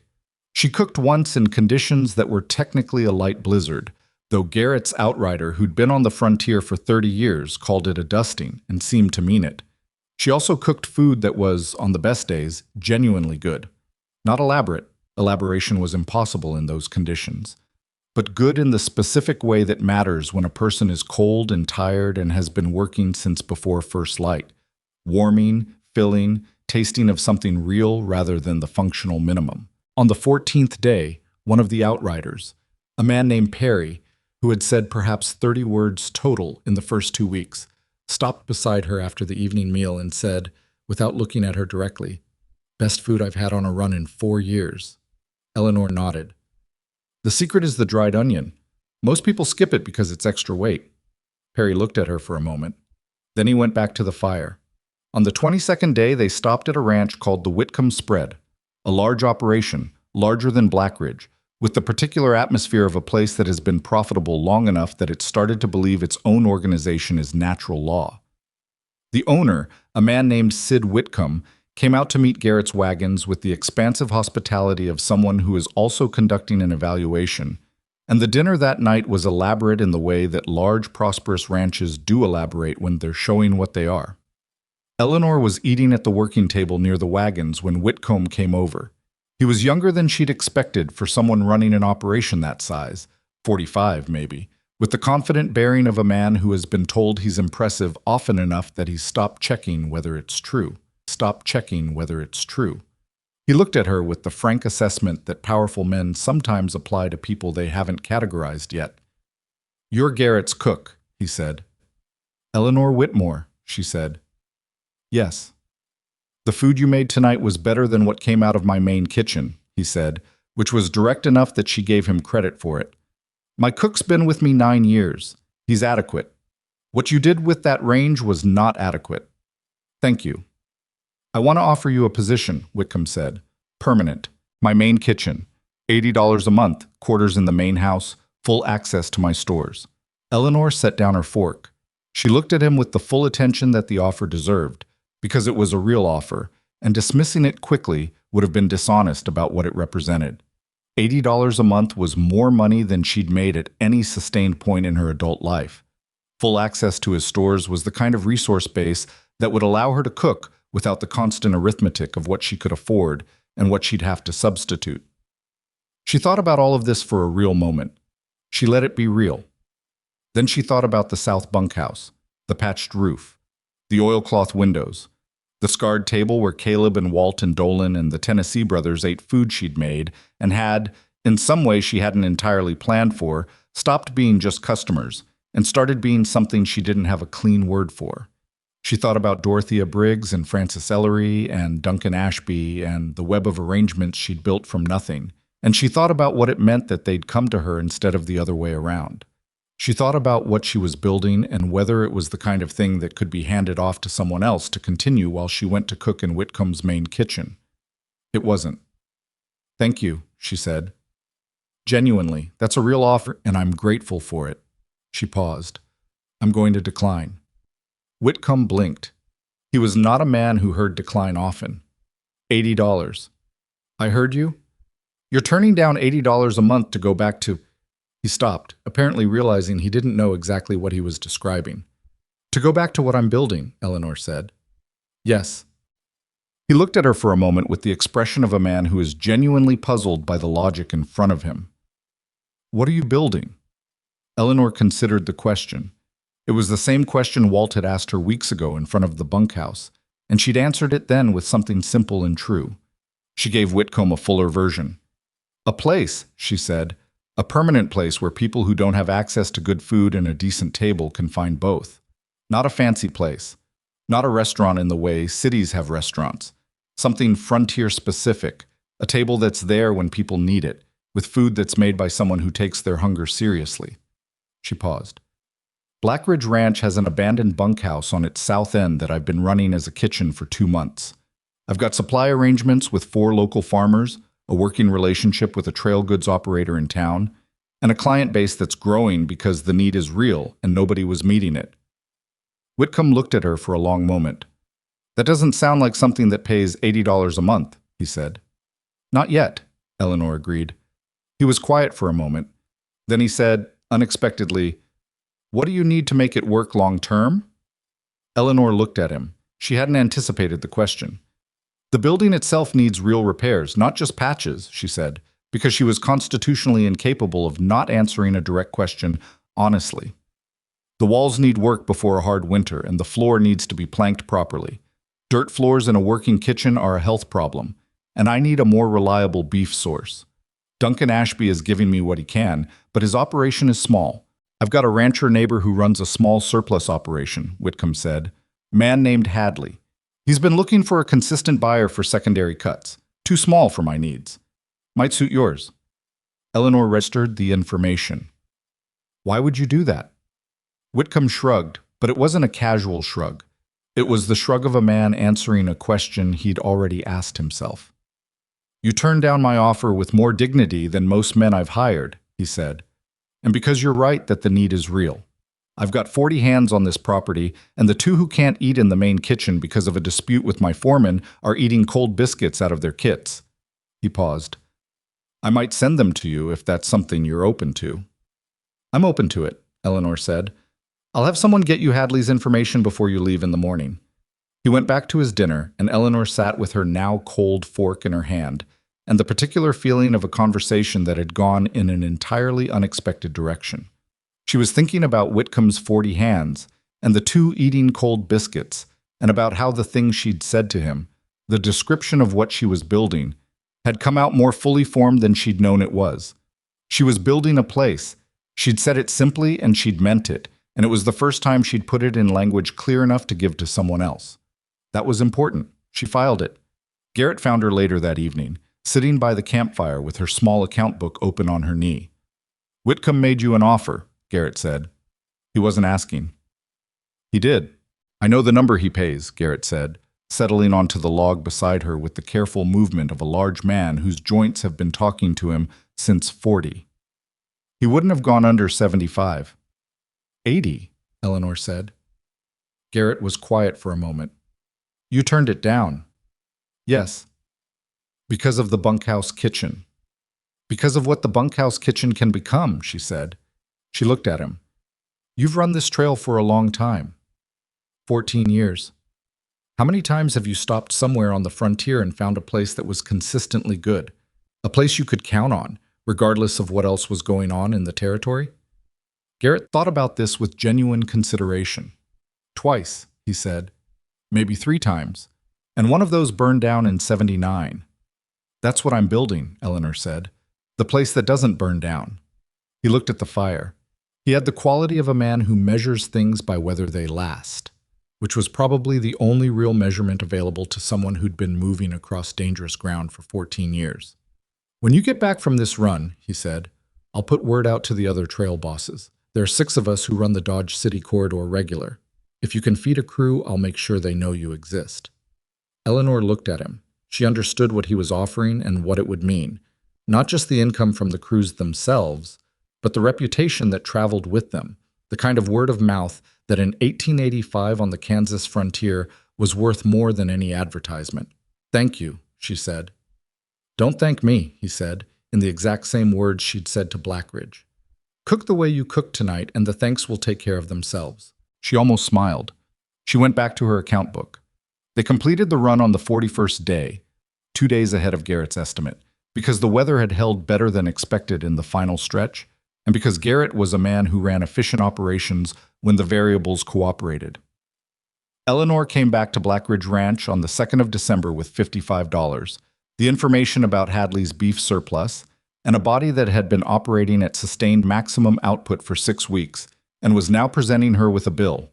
The bill came in the form of her right knee, which had been swollen for the last 10 days of the run and had progressed during the final push to the kind of persistent ache that made going downstairs something to be approached with a plan. Her back had the deep soreness that sleep didn't fully address. She'd lost weight on the trail. The combination of physical labor and the practical reality that the cook sometimes eats, last and least, had taken something off her that she could feel in the looseness of her dress but couldn't afford to worry about until she was somewhere with a proper stove and a reliable food supply. She came back to the south bunkhouse kitchen and stood in the doorway and looked at the room. Walt had kept the fire going. She hadn't asked him to. She hadn't expected anyone to manage the kitchen in her absence. But there it was, a low fire in the stove casting its steady warmth across the room. And the shelves were organized, and the table had been cleaned, and in the corner by the stove was a stack of new timber planking. She stood in the doorway looking at the planking for a long moment. Walt appeared from behind the main bunkhouse carrying a piece of firewood in each hand, and when he saw her, he stopped. "You're back," he said. "I'm back." He looked at the planking. "Caleb got it," he said, "and the Tennessee brothers helped carry. We've been waiting to start the floor until you said how you wanted it laid." Eleanor's throat did something inconvenient that she managed without visible evidence. "Thank you," she said. Her voice came out level. "How was the run?" "Hard," she said. "Good." "The knee?" She'd written to him once from the trail, a brief letter that had made it into the Dodge City postal system and apparently found him. "It'll hold," she said. "How are things here?" "Interesting," Walt said, and his tone made her look at him more carefully. "3 things while you were gone. First, 2 of Whitcomb's hands showed up the week after you left. Said Whitcomb sent them." Eleanor nodded. She'd expected this. "Second, a man named Harmon came through looking for you specifically. Said he'd heard about your kitchen from someone. His cook quit in September and he's been trying to work out an arrangement ever since." "Harmon," Eleanor said. She'd heard the name from Dorothea Briggs weeks ago. 20 men. 23 now. He wants to talk about a regular arrangement. Eleanor took this in. 23 men, twice a week, delivered. It was the kind of volume that would require her to scale what she was doing rather than simply expand it. She'd need help. She'd need to think seriously about how the kitchen was organized and who was doing what. "And the third thing," Walt said. His tone had shifted slightly, and Eleanor's attention sharpened. "Margaret Voss was here," he said. "Twice. She didn't say why. Both times she stood in the doorway for a while and looked at the room and then left without saying anything." Eleanor was quiet for a moment. "Did she say anything at all?" "The second time," Walt said, "she asked me how the stove was drawing, whether it was running clean." Eleanor considered this. It was an odd question, specific, technical, the question of someone who spent time thinking about kitchens and the mechanics of running them well. "What did you tell her?" "I told her you'd cleaned it yourself and it was running better than anything in the main kitchen," Walt said. She nodded and left. Eleanor went inside. She sat down at the table she needed to sit. The knee was telling her firmly that it had carried its share for one day. And she looked at the room around her. The low fire, the stacked planking, the organized shelves, the patched roof and the oilcloth windows, and the scarred table where she'd made decisions at 3 a.m. by candlelight. She thought about Margaret Voss standing in this doorway twice while Eleanor was gone, looking at what Eleanor had built, asking about the stove. There was a thing happening that she didn't fully understand yet. She'd learned to sit with partial understanding rather than forcing it into a shape before it was ready. "Harmon," she said, "when is he coming back?" "He said he'd send a rider when he had time to meet." "I'll need to figure out how to cook for 23 men twice a week without being there," she said, "which means I need someone I can train." Walt looked at her. "Clara's been stopping by," he said carefully. "More than before. She helped with the Whitcomb men while you were gone. She's not bad." Eleanor thought about Clara, 19 years old, anxious, wanting to be liked, with the kitchen instincts that appeared when she wasn't thinking about whether she was doing it right. "I'll talk to her," Eleanor said. She sat for a while longer, letting the warmth from the stove work at her knee, listening to the December wind move around the bunkhouse with the settled intention of something that had committed to a season and was going to see it through. The $55 was in the inside pocket of her dress. The planking for the floor was stacked in the corner. Harmon's 23 men were a problem she hadn't solved yet. The roof would hold through winter if the patch held, which was a reasonable if. Clara was a possibility she'd have to test carefully. And Margaret Voss had been standing in her doorway twice, looking at her stove, asking about the draw. Eleanor let all of it sit in her mind without pushing any of it toward resolution. There was a discipline in that, in letting things remain unresolved until the resolution was ready to be found rather than forced. Robert had called it patience. Eleanor thought of it more precisely as the recognition that a bad decision made quickly is worse than a good decision made slowly, even when the waiting was uncomfortable. She was still learning the shape of what she was building. She could feel it becoming something more defined. Not the bunkhouse kitchen anymore, not just the place they'd sent her to fail, but something with real edges and real weight, the kind of thing that has its own momentum when you've put enough into it.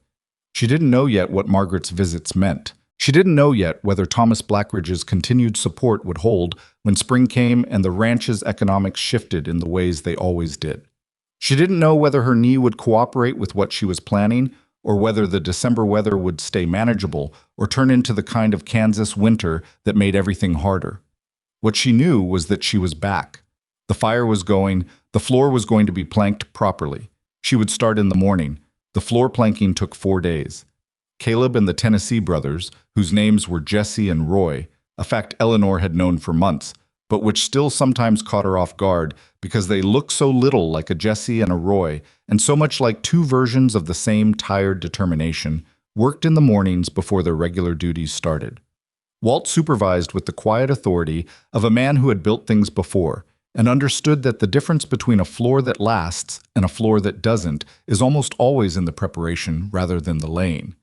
Eleanor worked beside them when her knee allowed it, which was not as often as she wanted.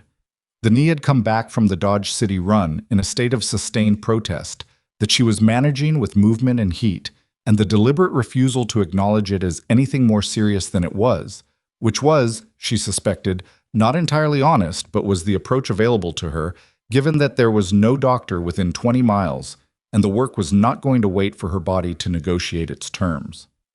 On the third day, Clara appeared. She came in the early morning, before the others arrived, carrying a cloth-wrapped bundle that turned out to contain 4 sweet potatoes, 3 dried apples, and a small jar of something amber that took Eleanor a moment to identify as honey. "I traded for them," Clara said, setting the bundle on the table with the careful manner of someone presenting something they're uncertain will be well received. "The honey's from a woman in town. Frances Ellery introduced us." Eleanor looked at the bundle and then at Clara. "Frances introduced you?"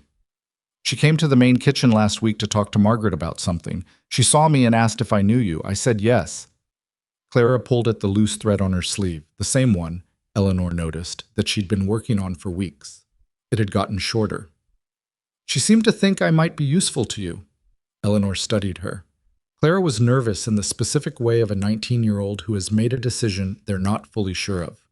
The kind of nervous that looks like casualness, but has too much stillness behind the eyes to be casual. "Walt tells me you helped with the Whitcomb men while I was on the run," Eleanor said. "I didn't do much." "He says you did more than that." Clara looked at the table. "I just cooked what I knew how to cook." "What do you know how to cook?" The question came out direct, and Clara seemed to recalibrate her posture slightly, as if she'd been expecting something else and wasn't sure how to handle being taken seriously. She listed things. Biscuits, obviously. Bean preparations in several variations. Cornbread. A potato and onion dish her mother had made. Preserved fruit applications. Basic meat preparations when the cut was cooperative. Eleanor listened without interrupting. "You're not bad," Eleanor said when she finished. "You're also working on instinct without structure, which means you're inconsistent. Some days it's right and some days it isn't, and you don't always know which it's going to be before it's too late to fix." Claire's expression moved through something uncomfortable. "That's true." "I need someone who can run deliveries to the Harmon spread twice a week," Eleanor said. 23 men. The food needs to be the same quality every time, which means you'd have to learn to make it the way I make it, not the way you make it, at least until you understand why each thing is done the way it is." She paused. "After that, I'm less rigid." Clara looked at her with the expression of someone who has just had a door open that they'd been standing in front of for a while without being sure it was a door. "You're offering me a position." "I'm offering you a trial," Eleanor said. 4 weeks. You learn what I teach you without arguing about it. You do the deliveries without complaint, even when the weather's bad and the road's worse. At the end of 4 weeks, I'll tell you honestly whether it's working. What does it pay? $12 a month to start. If it's working at 4 weeks, 15. Clara was quiet for a moment. $12 was less than she was making in the main kitchen, and Eleanor knew it. She waited. Margaret won't like it, Clara said. No. She'll make things difficult for me in the main kitchen. Probably. Eleanor picked up one of the sweet potatoes from the bundle and turned it in her hands. That's a real consideration. I'm not going to pretend it isn't. But you came here this morning and you brought these things, and Frances Ellery told you to, which means she saw something in you worth pointing in a direction. She looked at Clara. What do you want to do with your kitchen skills, long term? Clara opened her mouth and then closed it. Then she said, with the particular honesty of someone who doesn't usually let themselves say the real thing, I want to run something, my own something, not just assist someone else's. Then learn from me, Eleanor said, and in 2 years you'll know enough to start. That was how Clara came to the South Bunkhouse kitchen. The Harmon arrangement came together the week after. Harmon was a straightforward man in his 60s who had the worn patience of someone who has been solving frontier problems for long enough that new ones don't produce much visible agitation. He sat at Eleanor's table, ate the meal she'd prepared, and negotiated with the flat efficiency of someone who values time over performance. The arrangement, twice-weekly delivery of a hot midday meal for 23 men, prepared at the South Bunkhouse kitchen and transported in covered pots on a wagon Harmon would provide. $60 a month. He would supply the wagon and the driver. Eleanor would supply everything else. 60's light, Eleanor said. 60's what I've got room for until I see the quality hold, Harmon said. If it holds through February, I'll go to 70. Eleanor looked at him. February was 2 months away. February on the Kansas frontier was the month that tested everything. The cold, the supply lines, the reliability of people who'd agreed to things in December when the worst wasn't yet visible. 70 in February if the quality holds, she said. And I want the wagon driver to bring back feedback. Not complaints, feedback. What they liked, what was short, what would have been better. I need to know what the men actually want. Harmon raised an eyebrow. My hands'll tell me they want whiskey and pie. Some of them will, Eleanor agreed. The ones who've been eating bad food for 3 months will tell you something more useful. He almost smiled. Done, he said. After he left, Eleanor sat with the numbers. Garrett's trail work when it came, he'd promised 2 more runs in the spring. The Harmon arrangement starting in January. The arrangement with Whitcomb's 2 displaced hands, which was a smaller thing but consistent. Frances Ellery's introduction business, which had produced 3 separate paid food orders in the weeks since Eleanor had returned from the Dodge City run. And the South Bunkhouse regulars, Caleb, Walt, Dolan, the others, who paid in small amounts that were individually modest and collectively meaningful. The floor was planked. The roof was patched properly now, with real materials and real labor rather than oilcloth and hope. She had $53 remaining from the Dodge City run after supplies and the floor materials. She had a trial employee and a new client and a supply network that was more resilient than it had been when Margaret had gone to Pruitt in September. She also had, pressing at the edges of all of this, the persistent question of the building itself. The South Bunkhouse was Thomas Blackridge's property. She was running a growing operation inside a structure she did not own and could not control the future of, and she had thought about this before without letting herself think about it too directly. Because the alternative, raising this question with Blackridge, required her to be ready for an answer she might not like. December became January. January on the Kansas plains arrived with the seriousness of a season that knows its own power and doesn't feel the need to announce itself. It was simply there one morning, complete. The temperature dropped overnight to something that made the air feel solid and the ground hard as iron, and the walk from the main bunkhouse to the south kitchen a matter of serious preparation rather than casual movement. Clara turned out to be better than Eleanor had expected and not as good as Eleanor needed, which was an honest accounting. She was reliable. That was the foundation, and it was more than it sounded like. Because reliability on the frontier in January, when the road to the Harmon spread was a frozen rut field that grabbed at wagon wheels, and the temperature inside an uncovered wagon could turn cooked food into something approaching solid, reliability was genuinely difficult, and Clara maintained it. She was also, as Eleanor had identified, inconsistent. The biscuits were right 4 days out of 5. The bean preparations were right 3 days out of 4. The potato dish varied in ways that suggested Clara was doing it from feeling rather than method. And the feeling wasn't always calibrated the same direction. Eleanor taught her the way she'd been taught the most useful things in her own life. Not by explaining, but by demonstrating and then requiring repetition until the repetition produced consistency. She was not a patient teacher in the way that patient is usually meant, warm, forgiving, generous, with encouragement. She was patient in the more useful sense. She was willing to demonstrate the same thing multiple times without irritation. And she did not offer false praise because she understood that false praise cost the recipient something real. Clara, for her part, received this with less resentment than Eleanor had half expected. She was a young woman who wanted to be liked, but was willing, when the choice was clear, to prioritize being good at something over being liked for trying. That was a meaningful distinction, and Eleanor noted it. The harm and feedback that came back with the wagon driver, a laconic man named Birch, who communicated primarily in single sentences that required interpretation, was useful. The men wanted more protein. The bean preparations were popular, but the portions were reading as light, which was a supply issue Eleanor could address. One man had a wheat intolerance that was causing him physical distress, which was information Eleanor wished she'd had before January, but could address going forward.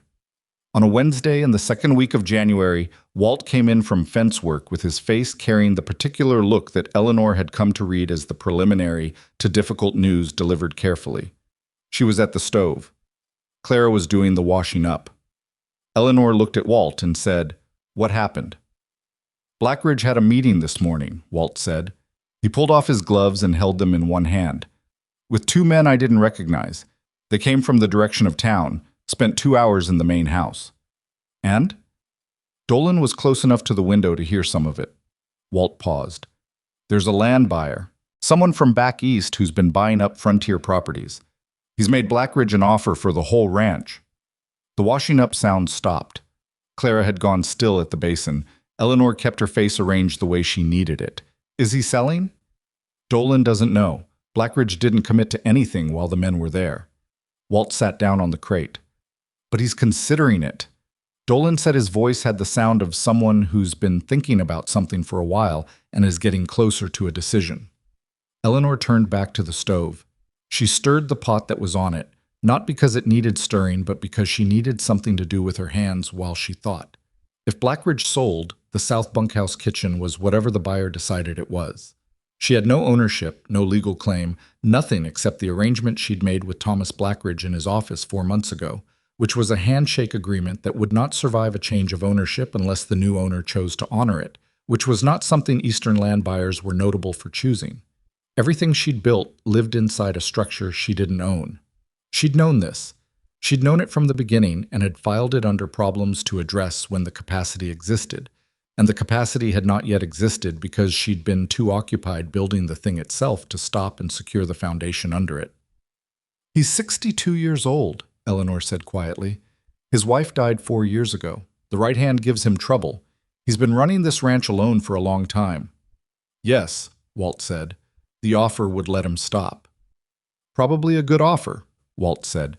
"These Eastern buyers don't lowball. They want quick decisions." Clara turned from the basin. Her face had the look of someone who has just realized that something they'd thought was stable might not be. "What do we do?" Eleanor set down the spoon. "I need to talk to Blackridge," she said, "before he decides." She went the next morning. He was in the office, the same small room with the horse leather smell and the old paper and the particular quality of a space where decisions had been made and lived with. He looked, she thought, like a man who had slept less than he wanted to. The right hand was on the desk in its usual resting position, and he rubbed it absently with the left when she came in, the way people touch a thing that hurts when they're distracted. "You've heard," he said. "Word travels on a ranch," Eleanor said. She sat without being invited because she had reached the point in her relationship with Thomas Blackridge where being invited first was a formality that cost time. "How serious is it?" "Serious enough that I'm thinking about it." He looked at his hand. "I'm 62 years old, Mrs. Whitmore. This place has been my life for 30 years, and it's taken things from me that life takes when you give it that much. My wife, my health, some of it. The years that went into building what this is. He paused. The offer is real, and it's fair. What would you do afterward? Go east. My sister's in Ohio. I haven't seen her in 11 years. He said it with a flatness that wasn't indifference. It was the flatness of a man describing something he'd trained himself not to want too openly. Eleanor sat with that for a moment. If you sell, she said, what happens to the South Bunkhouse kitchen? The buyer purchases the property as it stands, Blackridge said. All structures, all arrangements on the land. My arrangement with you isn't on paper, Eleanor said. If the buyer doesn't know it exists, it ceases to exist. Yes. Then I want to put it on paper before any sale happens, Eleanor said. I want a formal lease agreement for the South Bunkhouse and the surrounding ground. Something that runs with the land rather than with you personally, so that whoever buys this property buys it knowing the kitchen is a going concern with legal standing. Blackridge looked at her. It makes the property more valuable, Eleanor said, because that was the argument most likely to land. A buyer getting a ranch with an established food operation, supplier relationships, a paying client base, a trail boss endorsement, is getting more than a buyer getting raw land and an empty building. You've thought about this. I've been thinking about it since October, she said. I was waiting until I had enough to show that the operation was stable. I think I have enough now. He was quiet for a long time. She let the quiet be what it was. What kind of lease terms? He said finally. They negotiated for an hour. It was the most complicated negotiation she'd had yet, because the stakes were higher than any of the previous ones. And Blackridge, unlike Pruitt or even Whitcomb, understood exactly what he was being asked to give and was not inclined toward sentimentality about it. He drove a harder bargain than she'd expected. A 15-year lease with an annual fee that was higher than she'd wanted, but lower than he'd initially proposed. Renewal terms that favored him more than her but contained enough of her requirements to be workable, and a clause that gave her right of first purchase if he ever decided to sell the bunkhouse and land separately from the main ranch. The right of first purchase was the thing she cared about most. She didn't have the money now, and might not for years. But having the right to buy it meant that at some point, when she did have the money, the decision was hers. I'll have the document drawn up in town, Blackridge said. Give me 2 weeks. Thank you. He looked at her. You know this doesn't mean I'm not selling, he said. I'm still considering the offer. I know, Eleanor said. I'm just making sure that if you sell, I'm still here. She walked back to the South Bunkhouse in the January cold, with her knee complaining at the frozen ground and her breath making small clouds in the air, and the particular interior stillness of someone who has done something difficult and is waiting to find out whether it worked. 2 weeks later, Blackridge produced the document. She read it twice, found one clause she objected to, negotiated it into a form she could accept, and signed it. She was now a legal tenant with right of first purchase. It wasn't ownership, but it was the closest thing to it she'd ever had. February came and the Harmon arrangement went to $70 as agreed, because the quality had held, and Harmon was a man who kept his word. Garrett sent a letter in February confirming 2 spring runs, one in April and one in June, each longer than the Dodge City run and priced accordingly. Frances Ellery sent 4 new clients through her introduction mechanism in a single week, which produced a small crisis in Eleanor's capacity that resolved itself when Clara demonstrated, for the first time, that she could run a preparation cycle independently without Eleanor in the kitchen. Eleanor stood at the doorway of the South Bunkhouse on a February afternoon and watched Clara move through the kitchen with the focused economy of someone who had finally stopped thinking about whether she was doing it right and had started just doing it. And she felt the particular satisfaction of watching a skill take root in someone who'd worked for it honestly. You're getting there, Eleanor said. Clara didn't look up from the pot. The biscuits were off this morning. I know, too much handling. You worked them too long. I thought longer was better. With biscuits, less is almost always better. The gluten tightens when you overwork it. Eleanor came in from the doorway and sat at the table. You'll remember it next time because you felt the difference. Clara nodded. She had the expression of someone filing information into a place where it would stay. It was that same February afternoon, the light going early the way it does when the clouds come in from the northwest with their serious intentions, that Margaret Voss appeared in the doorway for the 3rd time. This time, she didn't stand and look and leave. She came in. She stood just inside the threshold and looked at the kitchen, the planked floor, The properly repaired walls, the windows that now had real glass in two of them, the shelves organized with the precision Eleanor had established and Clara had maintained. She looked at Clara, who had frozen at the stove with an expression of uncertain alarm. Then she looked at Eleanor. "I owe you something," Margaret said. The words came out with the measured care of someone who has rehearsed them and is discovering that rehearsal doesn't fully prepare you for the moment. Eleanor waited. "I threw a bowl of soup at you," Margaret said. "In front of 12 people. That was—" She stopped. "I've been managing hard men on a hard property for 20 years, and I learned to manage them by being harder than the circumstances required, most of the time. And when you came here and fed that boy without asking, I treated it like an insurrection when it was just someone being decent." She paused. "I've been trying to find the right time to say this, and I've decided there isn't one, so I'm just going to say it." Eleanor looked at her steadily. She was thinking about the bowl of soup and the broth on her collar, and the 12 men frozen in the kitchen, and the particular quality of standing in front of something you didn't cause and deciding what you were going to do next. She was thinking about all of that, and she was also thinking about what it costs a woman like Margaret Voss to stand in a doorway and say what she was saying. "I heard you," Eleanor said. It wasn't forgiveness, exactly. Eleanor was honest enough with herself to know that she hadn't fully sorted out what she felt about the bowl and everything that came after it. The months of targeted supply cutting, the campaign to have her removed, the specific effort to use her circumstances against her. Those things had happened, and they weren't nothing. But Margaret was standing here. She'd come 3 times before this, each time leaving without saying what she'd come to say, and this time she'd stayed. "I won't tell you it didn't matter," Eleanor said. "It did." "I know. But I also know you're a woman who built something real in that main kitchen," Eleanor said, "and that the way you built it wasn't the only way it could be built, and finding that out is hard." Margaret looked at her with an expression that was doing several things at once. "You're more generous than I was," she said. "I don't know about that," Eleanor said honestly. "I'm just tired of the other option." Clara was still at the stove, very carefully not watching. "Your girl," Margaret said, nodding toward Clara. "She's improving." "She's working at it," Eleanor said. "She'll be good." "She's been missing days in my kitchen," Margaret said.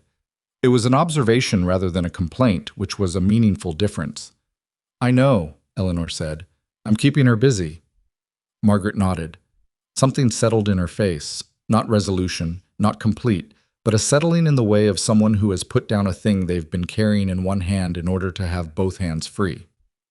"Blackridge is going to sell," Margaret said. Eleanor looked at her sharply. "He told you." "He told me this morning. The buyer is coming at the end of March to finalize." She paused. "He told me about your lease. The right of first purchase." Another pause. He sounded like a man who'd done something he was at peace with. Eleanor absorbed this. The lease was real. The buyer would know about it before they signed. The South Bunkhouse kitchen was a going concern with legal documentation and a client base and a supplier network and a signed lease that ran with the land. Whatever came next, it would have to reckon with what she'd built. "Are you staying?" Eleanor asked. "After the sale?" "I don't know," Margaret said. It was the most honest thing Eleanor had heard her say. "That depends on what the new owner wants." She looked around the kitchen one more time. "You've made something here that I didn't think you could make," she said. "I want you to know I see that." Then she turned and left, and Eleanor sat at the table in the afternoon light with the planked floor under her feet and the properly repaired walls around her and the stove drawing clean the way it should. And she thought about the 4 months that had passed since Margaret had thrown a bowl of soup at her head and told her to go to the abandoned building and fail there. Clara set a cup on the table beside her. Coffee, the real kind, not the chicory substitute. "You all right?" Clara asked. Eleanor wrapped both hands around the cup.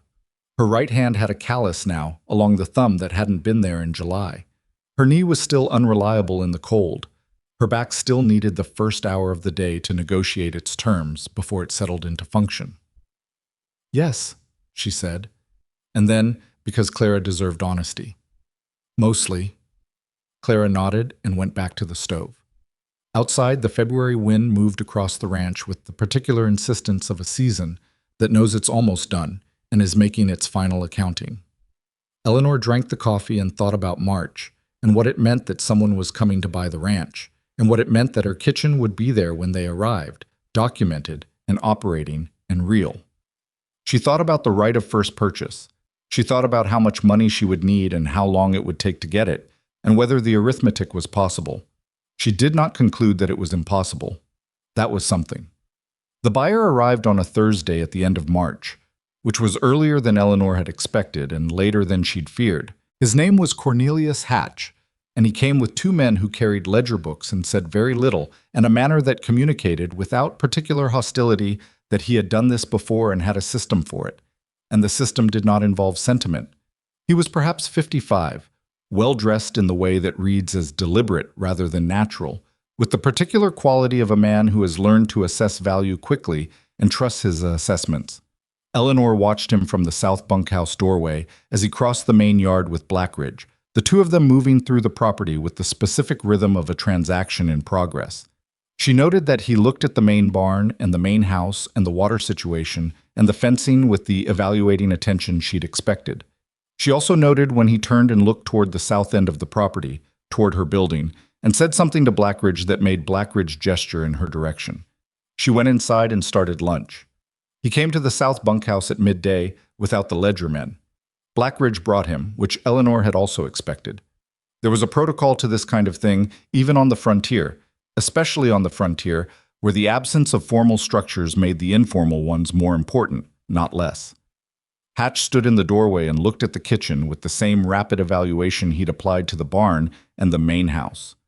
Eleanor watched him process what he was seeing: the planked floor, the functional stove, the organized shelves, the real glass windows, the general quality of a space that had been brought from abandonment to operation by someone who had both the skill and the intention to do so.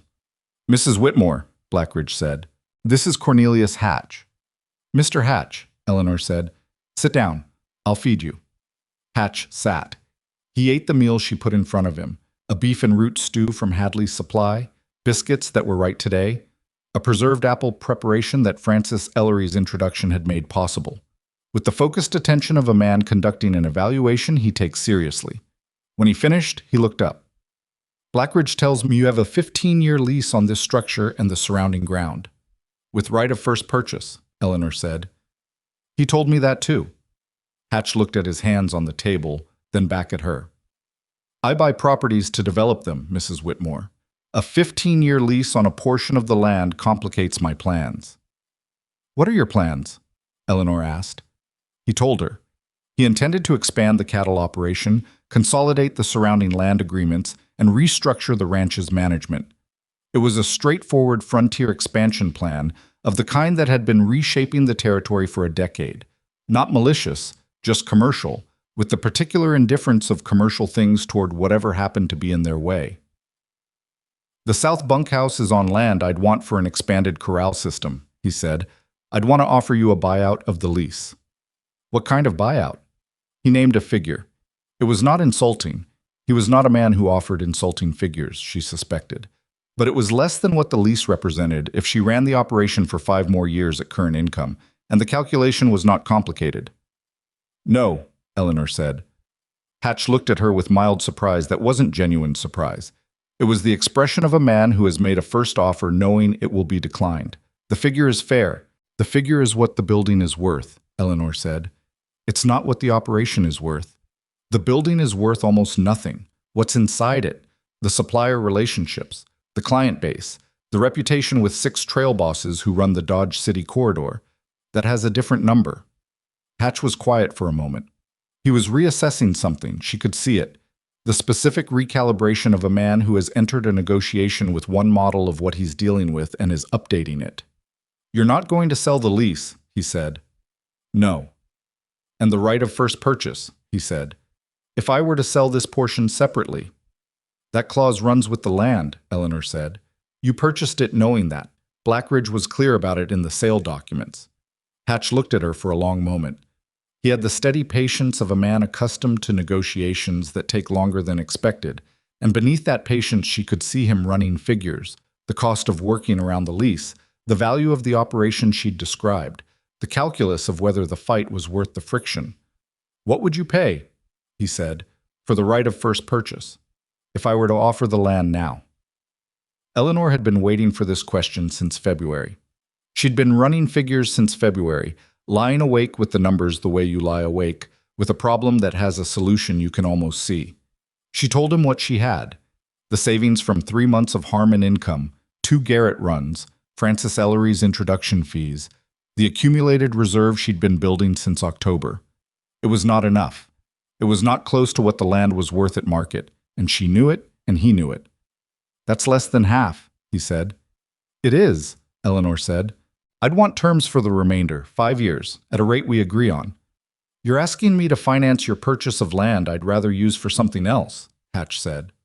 Not angrily, with the flat assessment of someone identifying the exact nature of what's in front of them. I'm asking you to consider that what I'm running here adds value to your surrounding property, Eleanor said. Trail bosses who come to feed their crews at my kitchen talk to your ranch hands. Farmers who supply me know your operation by name. The reputation of this kitchen extends to the reputation of the land it sits on. She paused. A buyer for your future land sales in this territory will know Blackridge land differently because of what's on it. Hatch was quiet for a long time. Outside, the late March wind moved across the yard with the ambivalent quality of a season that hasn't decided yet, still carrying the memory of winter, but with something warmer underneath it, not quite committed to either direction. 7 years, Hatch said finally, not 5, at 8%. Eleanor ran the number in her head, 8% over 7 years on the remaining sum. She ran it twice. It was workable. It would be tight, particularly in the first 2 years, and any significant setback, a bad run, a collapsed supplier relationship, her own health, could make it unworkable. But the arithmetic was possible, which was different from comfortable. Done, she said. Hatch put out his hand across the table. Eleanor shook it, and the handshake had the particular weight of something that has been arrived at through real negotiation rather than convenience, which is the only kind of agreement that tends to hold. He left with his ledger men the following morning, and Eleanor stood in the doorway of the south bunkhouse and watched his wagon diminish down the road. And she felt something she wanted to be careful about calling triumph, because triumph is a feeling that belongs to moments. And what she had was something that would belong to years. Thomas Blackridge came to say goodbye on the Friday before he left for Ohio. He came to the south bunkhouse, which she hadn't expected.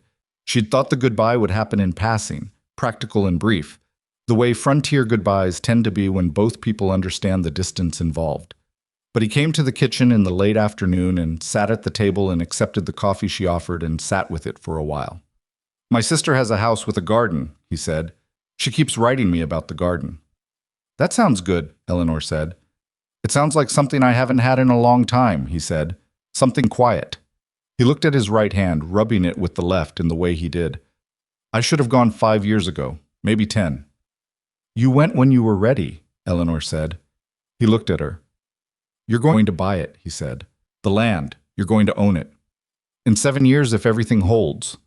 It'll hold, he said. He said it with the flat certainty of someone who has been watching something build and has arrived at an opinion about its structural soundness. Robert knew, he said. He knew what you were. I should have paid better attention to what he said. Eleanor held her coffee cup in both hands and looked at the middle distance for a moment. He would have liked this kitchen, she said. He would have eaten everything in it and talked to everyone who came through and then told me what I could have done better. Blackridge almost smiled. That sounds like him. He finished the coffee and stood and put on his hat, and at the door he paused. The way he'd paused months before when he'd told her Robert hadn't been being kind. Eleanor, he said. He'd used her first name perhaps twice in all the months she'd been here. Safe travels, Thomas, she said. He left. The spring that followed was the hardest and best season Eleanor had known since arriving at Blackridge Ranch. Hard because the Garrett April run was longer than expected, and her knee gave her genuine trouble for the first 2 weeks of it, the kind of trouble that required her to acknowledge, privately and without drama, that her body was operating in conditions it hadn't been designed for, and was doing so on credit that was accruing. She managed. She managed because Clara had come far enough in her training that she could run the South Bunkhouse kitchen for 2 weeks without daily guidance, which was both the evidence of how far Clara had come and the practical solution to Eleanor's absence. The April run paid $80. She came back to find the kitchen running, the Harmon deliveries consistent, and Clara standing at the stove with the settled posture of someone who has stopped waiting to be told they're doing it right. "The biscuits?" Eleanor asked, coming in. "Right every day this week," Clara said. "Less handling." "Good," Eleanor said. She sat down carefully. "I need an hour off my feet." Clara set a bowl on the table without being asked. Eleanor ate and let the kitchen settle around her, listening to the sounds of it. The fire in the stove, the wind outside with its permanent commentary, the particular creak of the planked floor under Clara's weight as she moved. This was the thing she'd built. Not the building. The building was just a building. The thing she'd built was this, a place that continued when she was gone. A place that existed because of her but was no longer only possible because of her. That distinction mattered more than she had words for. She thought about something Walt had said in the winter, on one of the evenings he'd stayed after supper to sit by the stove with his coffee. He'd said that the best things people build are the things that outlast their builder's direct involvement, the things that take on their own life and continue moving in the direction they were pointed. He'd said it about a fence he'd built on his Ohio farm, the one that had still been standing when he'd come back through 20 years later, but Eleanor had understood that he was talking about more than a fence. Caleb came back from a 3-week cattle drive in May with a little more of his face than he'd had when he left. Not older exactly, but more settled, more resolved, like a person who has had some time alone with themselves and found the company acceptable. He ate at Eleanor's table the night he returned and talked about the drive with the quiet enthusiasm of someone who has found the work that suits him. "There's a ranch owner I met," he said, "up near Abilene. He's looking for a trail cook for a summer run. I told him about you." "How long a run?" 60 days. He'd pay well. He said, "Whatever you ask, within reason." Eleanor looked at him. 60 days was a long time. Her knee was a variable. She was tracking more carefully now than she had in October. Clara could manage the South Bunkhouse, but 60 days was a test she hadn't run yet. "I'll write to him," she said. "Tell him I'll give him an answer in 2 weeks." She spent those 2 weeks running the arithmetic, not just financial, but physical. She talked to Clara with more honesty than she'd applied to any previous conversation about the kitchen's operation, laying out exactly what would need to happen and exactly what could go wrong and exactly what Clara would need to handle if it did. Clara listened the way she'd learned to listen, without rushing toward reassurance, letting the real weight of the information settle before responding. "I can do it," Clara said. "I'm not saying it'll be perfect." "Nothing here is perfect," Eleanor said. "It just needs to be consistent." "Then I can do it." Eleanor wrote to the Abilene rancher and named her price. He agreed without countering, which told her she'd asked for less than he'd been prepared to pay, which was information she filed for future reference. The summer run was hard in the specific ways that summer runs are hard. The heat that accumulates inside a camp cooking operation until the person running it is operating at the intersection of exhaustion and determination and not much else. Her knee held, mostly. She kept a cloth soaked in cold creek water wrapped around it on the worst evenings, and she kept moving, and on the 37th day she looked at the men around the campfire eating food she'd made and felt, in the middle of the heat and the aching and the particular loneliness of being away from a place she'd built, a clarity about what she was doing and why. She was not cooking for the money, though the money was real and necessary. She was cooking because she understood, in the way that a person understands the things they've learned from necessity rather than from instruction, that hunger is not only physical. The men eating her food were eating something more than the food. They were eating the fact that someone had taken their condition seriously enough to address it with care. That was not a small thing on the frontier in 1885. It was not a small thing anywhere. She came back to the South Bunkhouse in August with the summer pay and her knee and the accumulated knowledge of a person who has run a serious operation through 2 full seasons and knows what it costs and what it gives back. Clara met her at the door. "Harmon sent a letter," Clara said. "He wants to add a 3rd weekly delivery." "Starting when?" "September." Eleanor nodded. She'd known this was coming. The Harmon arrangement had been building toward expansion since February. "We'll need more supply from Hadley. Write to him this week." "Already wrote," Clara said. Eleanor looked at her. Clara had the expression of someone who has done something right and knows it, but isn't certain of the reception. "I thought you'd want it handled quickly," she said. "I can undo it if—" "No," Eleanor said. Good. That was the moment. Not dramatic, not the kind that announces itself as significant while it's happening. When Eleanor understood that the South Bunkhouse kitchen had become something that didn't require her to make every decision, that it had structure and momentum and a person inside it capable of anticipating what it needed. That was the thing Robert had been talking about with the fences. That was what Walt meant. She sat down at the table. Her knee was telling her things she was going to have to start listening to more carefully. She was 43 years old and had been working at a sustained intensity for over a year, and her body was giving her an honest accounting of what that had cost. She was also, for the first time since she could clearly remember, in a position where she could afford to listen. In September, she began writing things down. Not the accounts, those she'd been keeping since the beginning. She began writing the methods, the bean preparation in its 4 variations, with the specific explanations of why each variable mattered rather than just what the variable was. The biscuit method, with the 3 most common mistakes and what causes them and how to correct them before the damage is done. The beef preparation techniques she'd developed on the Garrett runs, adapted for camp conditions. The management of a supply relationship when you have less leverage than the supplier. How to make reliability the currency when money isn't sufficient. She wrote it the way she cooked it, without flourish, with precision, in language that assumed the reader was capable of understanding if things were explained clearly rather than simply. Clara read the first section and came back with 3 questions, all of them good ones. Eleanor answered them and revised 2 things she'd written that hadn't been clear enough. Then Clara went back to the kitchen and ran the method correctly, which was the only test that mattered. Margaret Voss stayed on under Hatch's management, which had surprised some people on the ranch and hadn't surprised Eleanor at all. Hatch was a practical man. A woman who had run a frontier kitchen for 20 years was not something you discarded when you just paid a significant sum for the property she worked on. Margaret had also, in the months since her appearance in Eleanor's doorway, undergone a change that was not dramatic and not complete but was real. The specific change that happens when a person has looked honestly at something they did and decided they don't want to keep being the person who did it. She came to Eleanor's kitchen on a Thursday in October, almost exactly 1 year after Eleanor had first arrived at Black Ridge Ranch on a gray sky morning with a trunk and an iron pot and $4.60. She sat down. She didn't need to be invited anymore. Hatch wants to expand the main kitchen operation, she said. He's got plans for a proper dining structure, something that serves the expanded ranch crew. Good, Eleanor said.